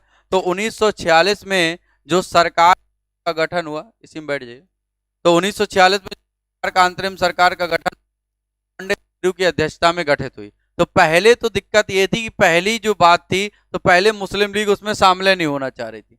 वो नहीं चाह रही थी कि किसी तरह से हमारा जो एक सिस्टम है, हम पाकिस्तान विभाजन की बात कर रहे हैं कि पाकिस्तान अलग बने, तो उसके लिए कोई भी मतलब कुछ ढिलाई ना बरती जाए। तो मुस्लिम लीग शुरू में शामिल हुई, बहुत बात अच्छी बात, लेकिन तब भी पंडित नेहरू का अध्यक्ष बनके और 11 सदस्यों ने शपथ ले ली, जिसमें 3 मुस्लिम भी थे। अब जब मुस्लिम भी शामिल हो गए तो फिर मुस्लिम लीग को डर लगने लगा। अब उसको काहे डर लगने लगा, उसने कहा अगर मुस्लिम शामिल हो जाएंगे तो कहीं ना कहीं जो मुसलमानों को हम अलग एक ऑप्शन दे रहे हैं तो वो क्यों जाएंगे। भाई सीधी सी बात है कि अगर आपको प्रतिनिधित्व मिला है, आपका समाज का व्यक्ति शामिल है सरकारों में, तो फिर आप अपने समाज की बात खुद रखोगे ना। तो वो ऐसी उंगली तो नहीं उठा सकती कि तुम्हारी बातें नहीं सुनी जा रही, ऐसा नहीं कर सकते ना। जैसे आपने जैसे कहा कि भाई बीजेपी की सरकार बनी तो एक भी मुस्लिम विधायक नहीं था। जब विधायक नहीं तो मंत्री कहां से बनेगा। तो वो कहीं ना कहीं मोहसिन रजा को लाए ना ढूंढ के, एमएलसी बनाया और उनको क्या किया कि एक पद दे दिया।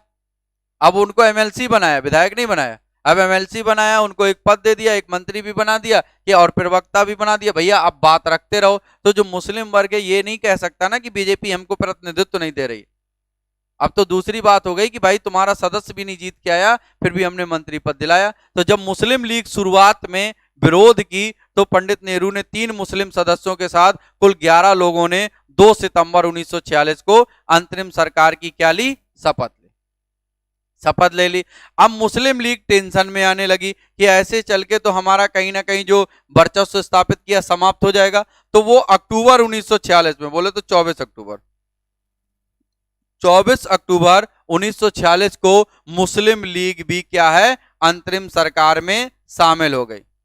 मुस्लिम लीग भी शामिल हो गई। लेकिन मुस्लिम लीग इसलिए नहीं शामिल हुई थी कि हम कांग्रेस का वहां समर्थन करेंगे, इनकी सरकारों का समर्थन करेंगे। मुस्लिम लीग इसलिए शामिल हुई थी कि हम सरकार के अंदर रहकर ही अपनी पाकिस्तान की मांग को, एक अलग राष्ट्र की मांग को और मजबूत करेंगे, ये इसका कहना था।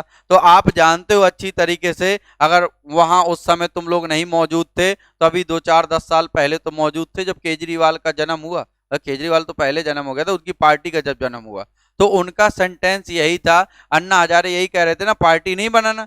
तो उन्होंने कहा था अन्ना हजारे बाहर रामलीला में बैठ के चाहे जितनी रामलीला करो, कानून तो संसद के अंदर बनने हैं ना। भाई जैसे इससे पहले आपने स्वराज पार्टी का नाम सुना होगा, मोतीलाल नेहरू चितरंजन दास, इतिहास में। तो स्वराज पार्टी का जब गठन हुआ तो उसमें जो गठन किया गया था तो वो इसीलिए तो किया गया था कि आप बार बार धरना प्रदर्शन करते हो और बाहर बाहर रहते हो, कानून तो संसद के अंदर पारित होंगे ना, सदन के अंदर पारित होंगे। अगर हमारा कोई व्यक्ति सदन के अंदर नहीं है, बाहर हम चाहे जितना मेढक की तरह चिल्लाते रहें, कानून सदन के अंदर पारित होना है और हम सदन के अंदर जाके और हम क्या करेंगे, उस कानून का विरोध करेंगे। तो सदन में नहीं पारित हो जाए, एक बार कानून बन गया तो फिर आप निरस्त कराने में लाले पड़ जाते हैं। लेकिन अगर हम अंदर ही ना बनने दें, अंदर ही ना कोई सिस्टम इस तरह से आगे आप बढ़ पाए, तो इसका मतलब हमारी जीत होगी। और स्वराज्यियों ने कहते 1928 में अपनी पार्टी का गठन किया, चुनाव भी लड़े और जीते भी। और पहली बार आता भी है कई बार एग्जामों में कि बताइए सबसे पहले सांसद बनने का गौरव किसे प्राप्त है, तो आप कहते भी हो स्वराज्यियों का है। या कभी कभी ये भी पूछता है, बताइए विट्ठल भाई पटेल का नाम सुना होगा कि सबसे पहले असेंबली का अध्यक्ष कौन बने थे, तो विट्ठल भाई पटेल आपके असेंबली के अध्यक्ष भी बने थे।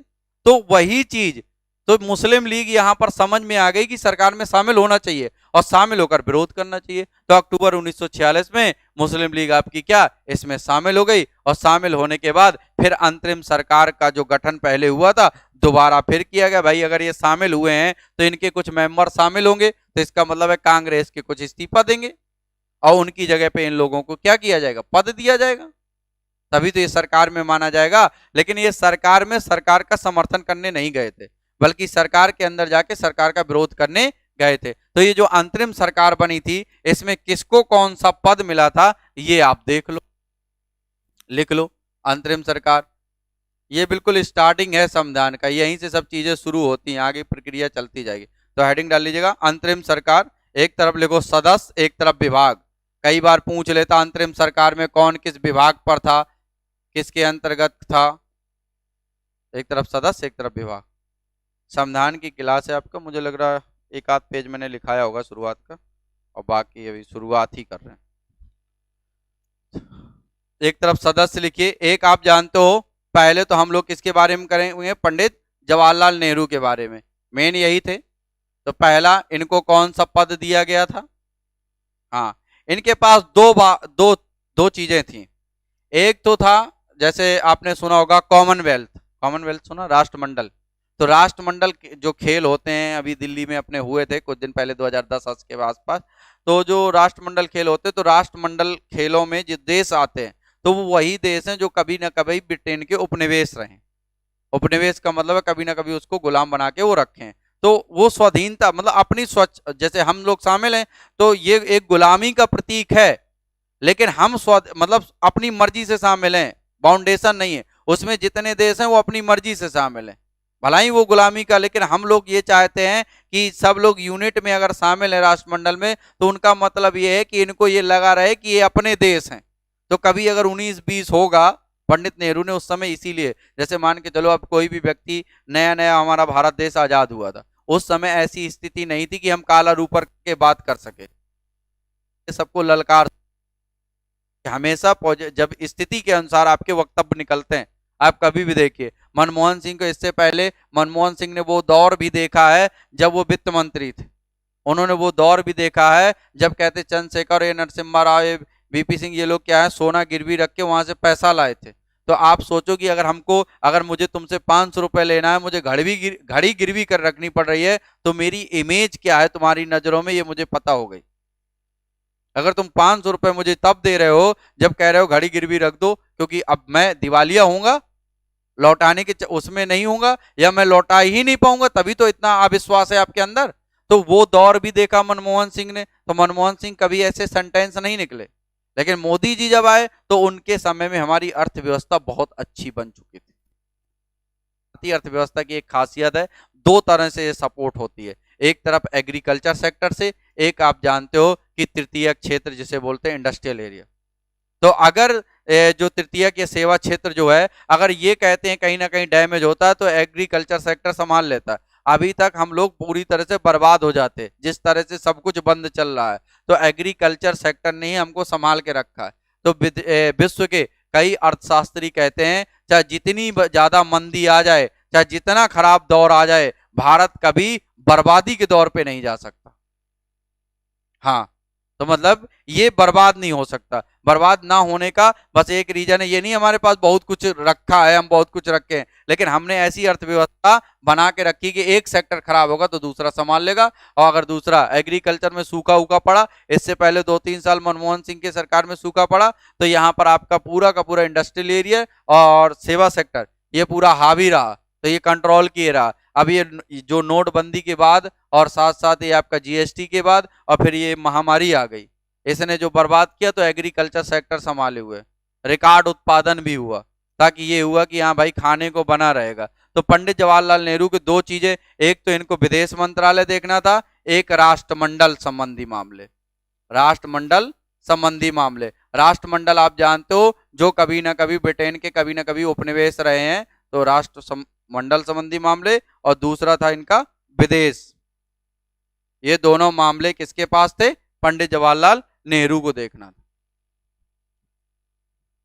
दूसरा जो व्यक्ति था, तो आप जानते हो एक व्यक्ति जिसे आगे हम लोग पढ़ेंगे डिटेल में, इतिहास में बहुत कुछ इनके बारे में जानेंगे, लेकिन यहाँ थोड़ी सी बात कर लेते हैं। आपने सुना होगा सरदार वल्लभ भाई पटेल, लौह पुरुष के नाम से जानते हैं। इन्हें भारत का बिस्मार्क कहा जाता है। जिस प्रकार से जर्मनी का एकीकरण, कौन सा देश? जर्मनी। जर्मनी कहते हैं उत्तरी दक्षिणी जर्मनी ऐसे डिवाइड था, तो जर्मनी का एकीकरण जो किया, एक जर्मनी जो आज जर्मनी है उसका एकीकरण करने में बिस्मार्क का बहुत बड़ा हाथ है। बिस्मार्क की जो नीति थी वो नीति उसने किसी को नहीं सिखाई, और वही लगभग नीति पर वल्लभ भाई पटेल ने भी कुछ काम किया। जिस प्रकार से जर्मनी के एकीकरण में बिस्मार्क ने काम किया था, वैसे ही कहते हैं भारत के एकीकरण में वल्लभ भाई पटेल ने, कहते हैं कि आपका वल्लभ भाई पटेल ने काम किया। इस कारण से लौह पुरुष भी कहा जाता है, इसीलिए इन्हें भारत का बिस्मार्क भी कहा जाता है। अब बिस्मार्क का वो क्या करता था, कहते हैं कि मैंने वर्ल्ड हिस्ट्री में पढ़ा था, तो उसमें कहता वो 5 गेंदें रखता था। मतलब एक एग्जाम्पल दिया जाए तो 5 गेंदें हैं तो 2 हाथ में रह सकते हैं और 3 हवा में उछाले रहता था। तो जब देखता था, अब सीधी सी बात है, अगर ये तीनों कांटेक्ट में, ये हाथ इधर है, ये हाथ अलग है और तीनों हवा में अलग अलग हैं, तो अब जब तीनों हवा में अलग अलग हैं तो एक दूसरे कांटेक्ट में कहाँ है? तो आप तो सही अच्छाई बुराई तब जान पाओगे जब कांटेक्ट में आए। तो जब ये इसको लगता था कि ये वाला जान रहा है मेरी बात को, या मान के चलो ये वाला स्थिर है, ऊपर वाला कुछ डिस्टर्ब हो रहा है, किसी और के पक्ष में जाता है, इसको उछाल देता था, उसको अपने हाथ में रख लेता था कि तुमसे मतलब तुम्हारे लिए मुझसे अच्छा कोई नहीं। और यही काम आपने एक सुना होगा, राक्षस तगड़ी का युद्ध, ताल कटोरा का युद्ध सुना है, जो आपका विजयनगर साम्राज्य डूबा, तो राम राय बिल्कुल यही काम कर रहा था। गोलकुंडा बीदर इन सबको आपस में ऐसे लड़वा रहा था, एक एक को, एक दो को लड़वाए, तीसरो कहे मैं तुम्हारी तरफ हूं, जब वो 2 हार जाए कहे मैं तुम्हारी सहायता तभी करूंगा जब इतना एरिया मुझे दो। बात, हाँ वो विजयनगर साम्राज्य तो है, तो उसका अंतिम में सदाशिव राय और राम राय, सदाशिव राय उस समय शासक थे, राम राय उनका मंत्री था, तो अब मंत्री ही तो पॉलिसी बना रहा था। तो ये जो उस समय गोलकुंडा बीदर अहमदनगर इन सबको आपस में लड़ाता था। अब जैसे मान के चलो 2 हैं, ये यहाँ बैठा है, इसको कहा ये तुम्हारा बहुत बड़ा दुश्मन है और कई बार मेरे पास आ चुका है कि इस पर आक्रमण करो, और लेकिन मैं तुम्हारा दोस्त हूं, इस कारण से मैं ऐसा कर नहीं सकता हूं। तो इसने कहा ठीक है कोई, अब कहे तुम दोनों तुम क्या करो, इस पर आक्रमण कर दो, ये तुम पर आक्रमण करे, तुम पहले इस पर आक्रमण कर दो, ठीक है। और इसको कह दिया ये आक्रमण करने वाला है, संभल के रहना। अब ये यहां बैठ के तमाशा देख रहा है, इसने देखा, अब ये तो दोनों से इसके सांठगांठ हो गई ना, इसने देखा कि ये जीत रहा है तो अपनी सेना इसकी तरफ से लगा दिया। अब कहे तुम तब जीते हो जब मैंने सेना भेजी है, तो आधा एरिया मेरा बनता है मेरे साइड का। तो ऐसे फिर बाद में ये जो 5 स्टेट थे, ये चारों 5 समझ गए सब मुस्लिम राष्ट्र कि ये हम ही को बेवकूफ बना रहा है, तो फिर सब ने मिलकर फिर इसी पर आक्रमण कर दिया। और यही कहते हैं 1565 में जो राक्षस तगड़ी ये का युद्ध होता है या तालकोटरा का युद्ध होता है, उसमें कहते हैं पूरी तरह से क्या हो जाता है, बर्बाद हो जाता है विजयनगर साम्राज्य। जो कृष्णदेव राय के बारे में बाबर ने कहा था कि वो अपनी पगड़ी के नीचे पता नहीं कितने हजारों व्यक्तियों का दिमाग रखता है, तो वो साम्राज्य को ये राम राय की बेवकूफी की वजह से समाप्त होता है। लेकिन तब तक ये बहुत दिन चल चुका था और इसको सब जान चुके थे, और फिर इनने किसी ने इसको नहीं जानने दिया कि हम तुम्हारे खिलाफ गुट बना रहे हैं, और ये इसी चक्कर में रहा, ये भी कहा हाँ मैं तुम्हारे साथ हूं, ये भी, और फिर एक साथ होकर इस पर अटैक जैसी करनी वैसी भरनी, और तब ये बर्बाद हो गया। तो यही कहते हैं कि जैसे हम लोगों की, अगर एक बात मैं बताऊं, सरदार वल्लभ भाई पटेल के बारे में आपने सुना होगा कि जब पोलो अभियान चलाया उन्होंने, पोलो ऑपरेशन किया, तो उस समय आप जानते हो कि जब वो हैदराबाद का निजाम था तो वो पाकिस्तान का बड़ा समर्थक था, वो पाकिस्तान में ही शामिल होना चाह रहा था। और उसके बाद कहते जब पाकिस्तान में शामिल हो रहा, लेकिन वहां शामिल होने से पहले ही पाकिस्तान की सेना ने इस पर कहते आक्रमण कर दिया। अब ये बेचारा क्या करे, तो ये वल्लभ भाई पटेल के उसमें चक्कर में था कि आप भाई बचा लो, तो वल्लभ भाई पटेल ने कहा ठीक है मैं बचा लूंगा और मैं अपनी सेनाएं भेज दूंगा। सेनाओं को भेजने, भाई ये गृह मंत्री थे तो इनके पास तो था ही पावर, इन्होंने कहते उनको भी, अपने जो जनरल थे उनको भी समझा दिया, पहले पाकिस्तानियों को मारो फिर इसको भी समाप्त कर दो, इसका शासन भी भारत के अधीन। और वो हमेशा एक स्टाम्प पेपर रखे रहते, लोग साइन कर दो। और जैसे ही साइन करते तो आप जानते हो अब वो क्या लिखेगा वो जाने। और मुसीबत में आदमी कुछ भी, जैसे आपको पैसा चाहिए, क्या भैया 10% ब्याज पे दूंगा, अरे यार तुम दे दो 10 नहीं 15 ले लेना हमसे, जरूरत है अभी, नहीं तो तुम, अगर तुम्हें जरूरत नहीं है, बहुत जरूरी नहीं है, 10% नहीं यार 2 पे देना हो तो बताओ, क्योंकि नहीं भी मिलेगा तो तुम्हारा काम चलेगा, लेकिन यहाँ बिना मिले काम नहीं चलेगा तो मजबूरी है। तो जो अगले व्यक्ति थे उनका नाम था वल्लभ भाई पटेल, और वल्लभ भाई पटेल का कौन कौन सा मंत्रालय था, तो आप कहोगे गृह, सूचना एवं प्रसारण मंत्रालय, गृह सूचना एवं प्रसारण मंत्रालय। अगला उसके बाद है गृह सूचना, गृह मंत्रालय, सूचना एवं अगले आपने नाम सुना होगा जो हमारे पहले राष्ट्रपति भी बने हैं और 10 साल से ज्यादा समय राष्ट्रपति भी रहे हैं, कौन? डॉक्टर राजेंद्र प्रसाद। आप जानते हो डॉक्टर राजेंद्र प्रसाद संविधान सभा के स्थायी अध्यक्ष भी थे, लेकिन जब ये अंतरिम सरकार में गठित हुआ अंतरिम सरकार, तो उस समय इनको कौन सा पद दिया गया था? खाद्य एवं कृषि मंत्रालय, ठीक लिखिएगा, डॉक्टर राजेंद्र प्रसाद, इनको लिखिएगा खाद्य एवं कृषि मंत्रालय, खाद्य एवं कृषि मंत्रालय, ठीक। अगला उसके बाद है John Mathai, John Mathai, John Mathai, हाँ लिखिएगा। जॉन मथाई आपके पहले तो उद्योग एवं उससे बने हुए थे, उद्योग एवं आपूर्ति, नागरिक आपूर्ति कहते हैं इसको।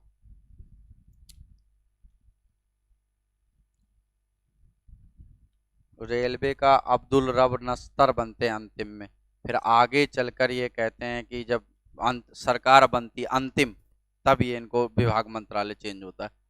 तो लिखिएगा, ये लिख गया। अगला दूसरा लिख लो, जगजीवन राम, आप जानते हो बिहार का जाना माना चेहरा, और मीरा कुमार जो एक दलित नेता बिहार की, तो वो इन्हीं की पुत्री हैं, और जो लोकसभा की अध्यक्ष भी रही हैं और राष्ट्रपति की कैंडिडेट भी थी, हार गई। तो लिखिएगा श्रम मंत्री।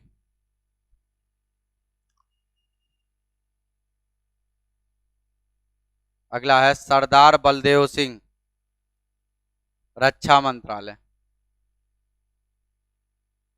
सरदार बलदेव सिंह रक्षा मंत्रालय। उसके बाद है सी एच भाभा, भाभा परमाणु संयंत्र, ऐसे नाम सुना होगा, तो सी एच भाभा।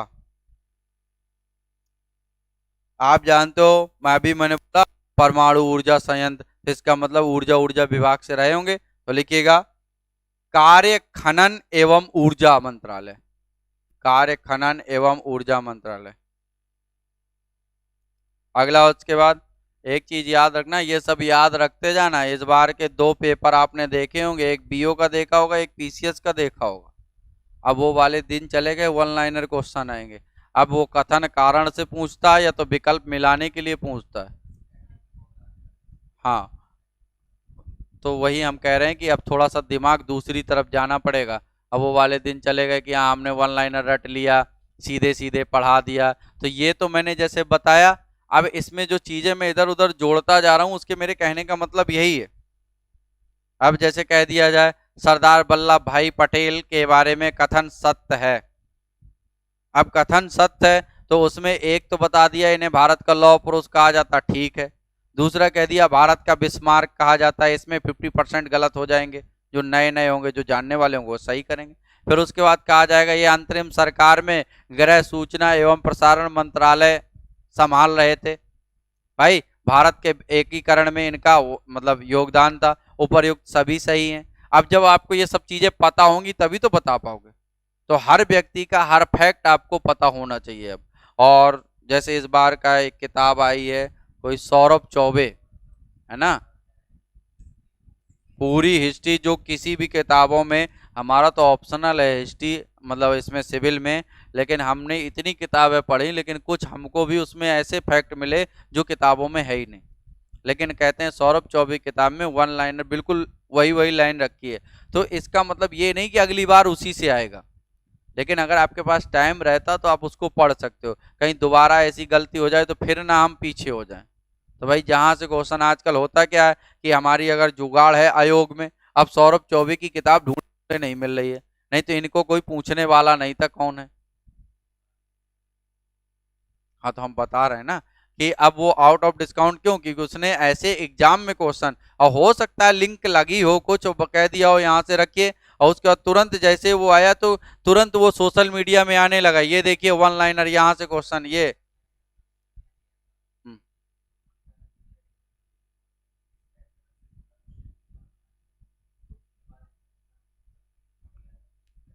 नहीं तो जब किसी को, अब जैसे होता है मार्केट में इतनी किताबें हैं, अब इतनी किताबें हैं तो कैसे हम अपने आप को स्टेबल करें, तो आपने रॉयल्टी दे दी कि आप तुम इतना करो, तुम इतना क्वेश्चन दिला दो, इतना परसेंटेज देंगे। अब वो मार्केट में आते ही किताब बिक जा रही है।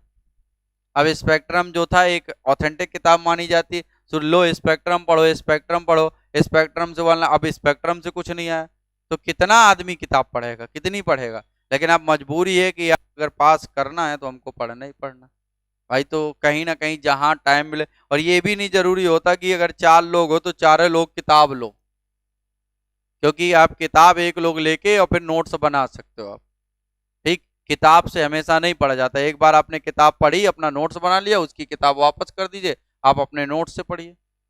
ठीक, तो कुछ चीजें ऐसे भी मैनेज की जाती, क्योंकि सब किताबें खरीदने लगोगे तो दुकान घर में लग जाएगी और उसका कोई रिजल्ट भी नहीं निकलेगा, ये भी है। तो अगला लिखिएगा आप, बलदेव सिंह लिखा, रक्षा मंत्रालय। अगला जगजीवन राम हो गया, भाभा हो गया, कार्य एवं खनन ऊर्जा मंत्री, बलदेव सिंह रक्षा मंत्रालय। लियाकत अली खां, लियाकत अली खां वित्त मंत्रालय, लियाकत अली खां वित्त मंत्रालय, लियाकत अली खां वित्त मंत्रालय। उसके बाद है अब्दुल रब नस्तर, अब्दुल रब नस्तर, ये आपका है डाक, वायु, डाक, वायु, रेलवे व संचार मंत्रालय, रेलवे व संचार मंत्रालय। सी राजगोपालाचारी, सी राजगोपालाचारी शिक्षा मंत्रालय।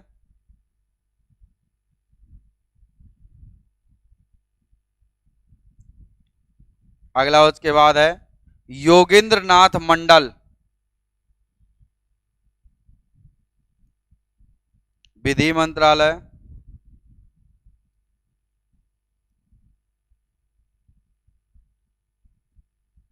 उसके बाद है गजनफर अली खान, गजनफर अली खान,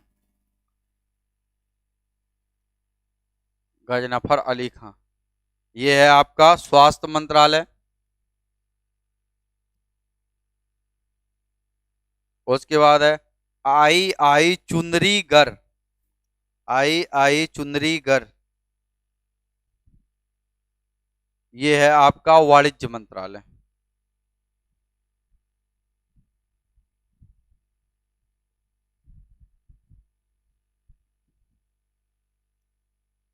लिख गया। जो एक आप कहोगे ये अंतरिम सरकार है क्या सर, चुनाव तो हुआ नहीं 1946 में, तो सरकार कैसे आपने मान लिया कि ये सरकार है, कैसे, तो आप जानते हो कि वायस राय की, अब समझ लीजिएगा यहाँ, वायस राय की कार्यकारिणी परिषद होती थी। ठीक है, तो वायस राय की कार्यकारिणी परिषद में उन्होंने कहा था कि वायस राय के अलावा जब तक चुनाव नहीं होते बाकी सभी सदस्य क्या होंगे, भारतीय होंगे। जो कैबिनेट मिशन आया था उसमें एक शर्त रखी गई थी कि भाई जब तक आपका संविधान का निर्माण नहीं हो जाता, जब तक आपका संविधान बन जाता, जब तक कहते वायस राय रहेगा, जैसे मान के चलो राष्ट्रपति वायस राय समझ लो। इसने कहा हम आपके मामलों में दखलंदाजी नहीं देंगे, आप अपना पूरा काम संभालिएगा, केवल रक्षा मंत्रालय, विदेश मंत्रालय, ये सब चीजें हैं हमारे अधीन रहेंगी, वायसराय के अधीन रहेंगी। क्योंकि वो जानता था ना कि अगर मान के चलो इन्होंने समझौता वहां फ्रांस से ना कराएं, फ्रांस से कराएंगे तो फिर वो फ्रांस हमारा दुश्मन है, फिर हमारी लड़ाई होने लगेगी।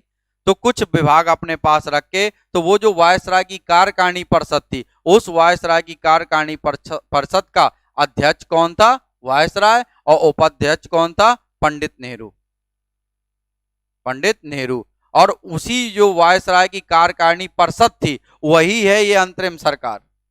यहां पर वायसराय को और जोड़ दो, ये व्यक्ति सर्वोच्च था, पंडित नेहरू से नीचे हो गया, ये उपाध्यक्ष था, बाकी सबको अलग अलग कि भाई तुम ये वाला विभाग देखना, तुम ये वाला विभाग देखना। ये व्यक्ति था को देखेंगे प्रधानमंत्री और बाकी उसका मंत्रिमंडल, ऐसे मान लो।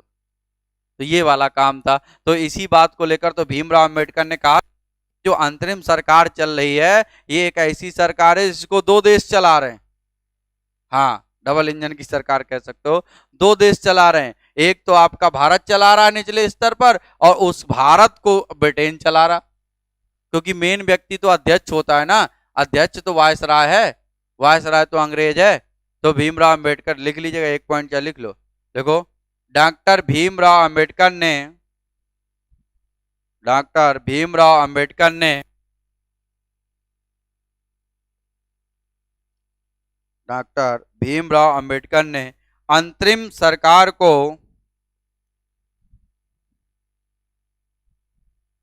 कहा था यह एक ऐसी सरकार है, यह एक ऐसी सरकार है जिसको दो राष्ट्र चला रहे हैं।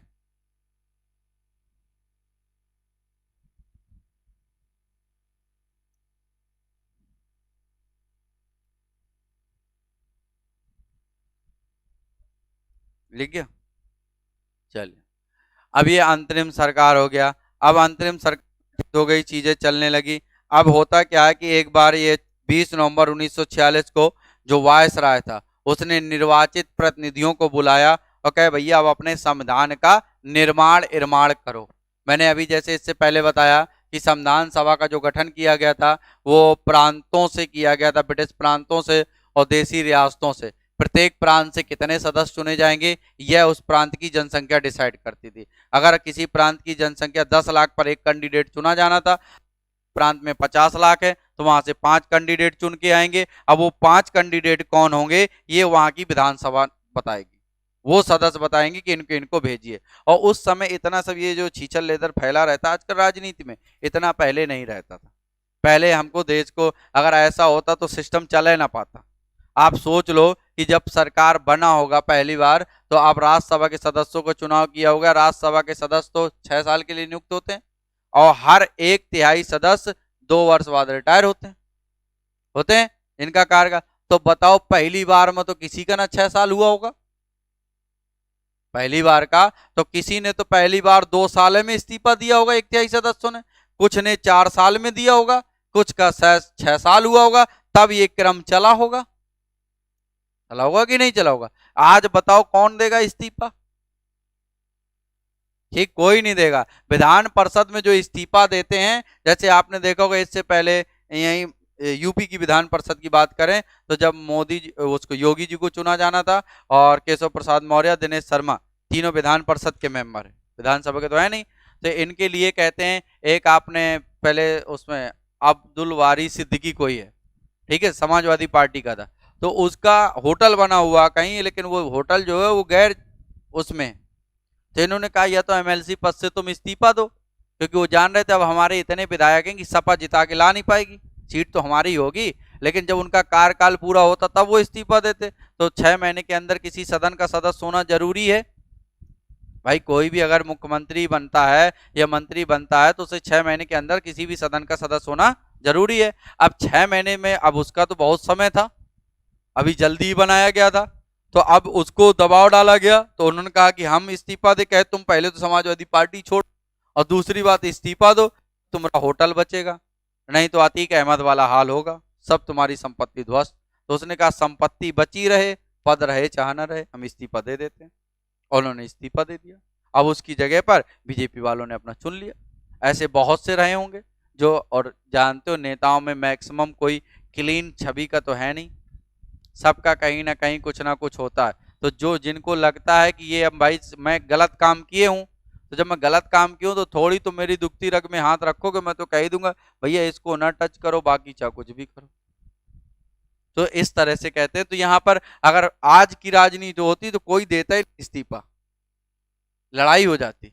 तो पहले ऐसे लोग थे जिनको कहते उन्होंने ही संविधान बनाया था, उन्हें लागू करना था, तो उनको त्याग भी उनको ही करना था। तो लिखिएगा, आगे हम लोग देखते हैं इसमें। तो संविधान सभा का जो गठन हुआ, तो जब संविधान सभा का गठन हुआ तो मैंने कहा था कि 389 सदस्य, 292 सदस्य ब्रिटिश प्रांतों से, 93 देशी रियासतों से, 4 ब्रिटिश कमिश्नरी से। अब वो जो 389 सदस्य बनाए गए कैबिनेट मिशन के अनुसार, तो इसका मतलब ये तो नहीं यार वो घर में जाके अपना नियम कानून बनाएंगे। संविधान का जो गठन, संविधान जो बनेगा, संविधान का निर्माण जो संविधान सभा द्वारा किया जाएगा, वो तो कहीं एक साथ बैठ के करेंगे ना। ऐसा तो है नहीं मैं अपने घर में बना के ले आऊं तो 389 संविधान आ जाएंगे। 389 संविधान में किसका माना जाए कि तुम मेरा नहीं मानोगे मैं तुम्हारा नहीं मानूंगा, भाई वो तो ईगो टकराने लगेगा ना। तो फिर एक ऐसी जगह बैठना भी पड़ेगा जहां पे हम लोग सब लोग बातचीत कर सके, डिस्कशन कर सके, या कुछ चीजें निष्कर्ष पर निकले। तो इसी के लिए कहते हैं कि आपका जो नवंबर 1946 नवंबर था और 1946, उस समय वायसराय ने पूरी कार्यकारिणी की बैठक बुलाई और उन्होंने कहा भैया अब आपका जो अंतरिम सरकार थी उसी को कहा अब आप अपने संविधान का निर्माण कार्य शुरू करिए। और फिर उसके बाद इन सब लोगों ने भी आपस में मीटिंग की और मीटिंग करने के बाद संविधान सभा की पहली बैठक 9 दिसंबर 1946 को है। ठीक है, यहाँ पर मुस्लिम लीग भड़क गई। पहली बैठक में मुस्लिम लीग भाग नहीं लेती। कई एग्जाम का क्वेश्चन है कि बताइए प्रथम बैठक में मुस्लिम लीग ने भाग लिया था कि नहीं, तो आप कहोगे संविधान सभा की पहली बैठक में मुस्लिम लीग ने भाग नहीं लिया था। अब ये जो मुस्लिम लीग की पहली बैठक मतलब जो संविधान सभा की पहली बैठक हुई, तो आप ये भी जानते हो कि अगर 389 सदस्य मिलेंगे और अलग अलग क्षेत्र के मिलेंगे तो पूछेंगे ना और क्या हाल चाल है, तुम्हारा जीवन कैसे कट रहा है, कैसे क्या चल रहा है, वहाँ क्या है, वहाँ क्या है, कैसा आंदोलन अपना चल रहा है, कहाँ तक पहुँच रहे हैं। तो मतलब 389 चाय पियेंगे, ऐसी बातचीत करते रहेंगे। जिस काम के लिए बैठे हैं वो ऐसा नहीं होगा। जैसे कोई भी होता, क्लास में बहुत से स्टूडेंट रहते हैं, तो जब टीचर नहीं रहता तो सब्जी मंडी बनाए रहते हैं, और वही जब टीचर जाता है तो वही इतने शरीफ बन जाते हैं कि उनको पढ़ने के अलावा कोई मतलब नहीं। तो जब सब शरीफ हैं तो सब फिर बेकार हो गए। अगर एक शरीफ हो बाकी खराब हो तो वो शरीफ वाला सबको संभाल ले, लेकिन सब शरीफ हैं तो फिर उसके बाद आपस का डिस्कशन चलने लगता। तो अगर वहां पर भी बैठे, अभी भी आप लोगों ने देखा होगा कई ऐसे नेता जाते हैं जो उसमें जाते हैं विधानसभा या लोकसभा, तो कुछ को तो मतलब है नहीं है। मैं कई को देखता हूं उधर भाषण चल रहा है वो आराम से आंखें बंद किए, अब आदमी को क्या पता ये सो रहा है कि चिंतन मनन कर रहा। गुलाम नबी आजाद, हाँ मैक्सिमम लोग ऐसे हैं, मैक्सिमम। जैसे अब मान के चलो सीधी सी बात है, अगर हाँ यहाँ के गए यूपी के, ठीक है, अब जैसे आपका गए उपेंद्र रावत गए, ठीक है, उपेंद्र रावत गए, अब वो अरुणाचल प्रदेश का कोई बोल रहा है तो वो तो फर्राटेदार इंग्लिश बोलेगा। अब इतनी तो इंग्लिश इनको आती नहीं होगी, आती भाई नॉर्मल टर्म्स हम लोगों को आते हैं, लेकिन अब इंग्लिश टू इंग्लिश बोले जा रहा है। भाई मनमोहन सिंह काहे फेल हो जाते हैं, क्योंकि वो जब बोलते हैं तो वो बिहार जाते हैं तब वो वही भाषा बोलते हैं, असम जाते तो वही भाषा, यूपी जाते वही भाषा, मोदी जी जहां जाते हैं क्षेत्र के हिसाब से बोल लेते हैं, तो आपको उनका जुड़ा हो जाता। तो बहुत से लोग, सीधी सी बात है, अगर जैसे मान के चलो कभी कभी है इतिहास का पहला चैप्टर पढ़ाओ कि मतलब प्राग ऐतिहासिक काल आद ऐतिहासिक काल, तो उसमें कभी आदमी टच में नहीं रहा होता, लेकिन वही इतिहास की जान होता है। अगर आप उसको नहीं समझो तो आगे चाहे तुम सर पटकते रहो, रटते रहो, तभी इतिहास याद होगा, अदरवाइज नहीं होगा। अब उसको जब पढ़ाने लगो मानवानों का विकास, पाषाण काल, पूरा पाषाण, तो वो आदमी कहते यार पता नहीं कहाँ फंस गए हम चक्कर में सिविल की तैयारी में। तो वही 4 चैप्टर हैं जो आपको रुलाते हैं, लेकिन जैसे ही आप कहते हैं वैदिक सभ्यता में आते हो तो फिर आपको लगता है यार हमारी तो बात हो रही। लेकिन वो जो शुरुआत के 4 चैप्टर हैं उसमें तुम्हें धैर्य रखने के लिए कहते कंट्रोल। आपने देखा होगा इंटर या हाई स्कूल में हम लोग क्या करते हैं, स्टार्टिंग का हड़प्पा सभ्यता चैप्टर पढ़ते हैं और उसमें पता नहीं चलता कहाँ बोल रहा है, स्नानागार, अन्नागार, कौन मरा, कैसे नष्ट हुई, तो फिर उसके बाद किताब बंद करते थे, एग्जाम में पढ़ते हैं। तो ऐसी भी कुछ चीजें हो जाती हैं। तो 9 दिसंबर 1946 को पहली बैठक हुई। अब पहली बैठक हुई तो इसमें कोई व्यक्ति एक अध्यक्ष होना चाहिए, तो अब अध्यक्ष चुना गया किसको, डॉक्टर सच्चिदानंद सिन्हा को, जो टेम्परेरी अध्यक्ष थे, अस्थायी। कई एग्जामों में आता है कि संविधान सभा की आप देखो 3 बैठक बहुत इंपॉर्टेंट है, एक 9 दिसंबर 1946 की, एक 11 दिसंबर, दो दिन के गैप में है, एक 11 दिसंबर 1946, एक है आपकी 13 दिसंबर 1946, 3 बैठक है। इसमें कहते हैं संविधान सभा की ये फर्स्ट बैठक है, इसमें केवल डॉक्टर राजेंद्र प्रसाद को, जो भी बाकी बातचीत हाय हेलो हुआ होगा इनको, सॉरी डॉक्टर सच्चिदानंद सिन्हा, सॉरी डॉक्टर सच्चिदानंद सिन्हा को, इनको क्या बनाया गया था, अस्थायी अध्यक्ष बनाया गया था, और अपनी बातचीत होती रही जो भी चीजें। 11 दिसंबर 1946 को सेकंड बैठक हुई। अब टेम्परेरी से कब तक काम चलेगा, और अगर देखा जाए तो आज भी वैसे ही होता है, टेम्परेरी अध्यक्ष होता है, एक जैसे प्रोटेम स्पीकर बोलते हो, वो टेम्परेरी तो होता है। अब किसी भी व्यक्ति के जैसे मान के चलो ये चुनाव जीते तो तुरंत सांसद थोड़ी ना बन गए, हम जब तक किसी पद की शपथ नहीं लेंगे तब तक उस पद को कैसे धारण करेंगे, अभी सांसद की तुमको शपथ किसने दिलाई, तो इसी वजह से एक प्रोटेम स्पीकर बनाया जाता, अस्थायी अध्यक्ष, वो पहले जिसको ये लोग चुन लेते हैं ये स्पीकर बनेगा ये बनेगा, तो वो जो सबसे ज्यादा सीनियर होता है उसको बना दिया जाता है। जैसे इस बार आपके वीरेंद्र कुमार थे वो बनाए गए थे, इससे पहले कमलनाथ को बनाया गया था, तो वो सीनियर होते हैं, उन्होंने 7-8 बार शपथ ली होती है, उनको पता होता कैसे क्या दिलाना। किनको, हाँ हाँ वही बता रहे हैं कि जैसे अब हम लोग सब लोग बैठे हैं, अब सब लोग कोई व्यक्ति तो होना चाहिए जो डील करे, कि डील कर ले कि हाँ भाई, अब जैसे कभी कभी ऐसा होता है हाँ कोई व्यक्ति एक बैठा है ऊपर कुर्सी में, तो हम थोड़ा सा उन जिस लिए शामिल हुए हैं, जिस लिए यहाँ बैठे हैं उन पे डिस्कशन करेंगे, नहीं जैसे मैंने कहा नहीं कि सब तो सब लोग थे, लेकिन वहां पर जब हम लोग मिलते हैं किसी से बहुत दिनों बाद मिले हैं, सब आंदोलनकारी हैं, तो फिर हम लोग इसको संविधान को किनारे रखेंगे, 2-4 महीने तो आपस का ही डिस्कशन चलेगा, फिर कोई किसी की बात क्यों मानेगा, बराबर वाले हैं। अब जैसे मान के चलो कोई व्यक्ति वहां से आके यहाँ पढ़ाने लगे, वहां पढ़ता रहा बैठा रहा है, तो अब कई स्टूडेंट उसकी बात नहीं सुनेंगे, हो सकता है उसे मुझसे ज्यादा नॉलेज हो, लेकिन वो सुनेंगे नहीं उसकी बात, क्यों नहीं सुनेंगे, क्योंकि वो जानते हैं ना ये पढ़ता रहा है अभी, और मैं बाहर से आया हूं मुझे कम नॉलेज है, मैं पढ़ाऊंगा आप सुनोगे क्योंकि आपको पता नहीं, मैं आपके साथ पढ़े नहीं, होता है ऐसा। तो इस वजह से कहते हैं यहाँ पर डॉक्टर सच्चिदानंद सिन्हा को एक कहते हैं बैठक को मेंटेन करना था, कि लगे कि यहाँ बैठक चल रही है और आगे का रूपरेखा बनाया जाए, किसको क्या चीजें दी जाएंगी क्या नहीं, और कुछ नहीं होना, तो एक अध्यक्ष इनको टेम्परेरी बना दिया गया, और फिर आगे चलकर यही कहते हैं डॉक्टर राजेंद्र प्रसाद को 11 दिसंबर 1946 को दूसरी बैठक में संविधान सभा का स्थायी अध्यक्ष बना दिया गया, जो आगे चलकर फिर आपके राष्ट्रपति पद पर भी कंटिन्यू बने रहते हैं। वो 13 दिसंबर 1946 को उद्देश्य प्रस्ताव प्रस्तुत किया, उद्देश्य प्रस्ताव का मतलब संविधान की प्रस्तावना। अब प्रस्तावना क्या होती है, तो प्रस्तावना उद्देश्य का मतलब ये था,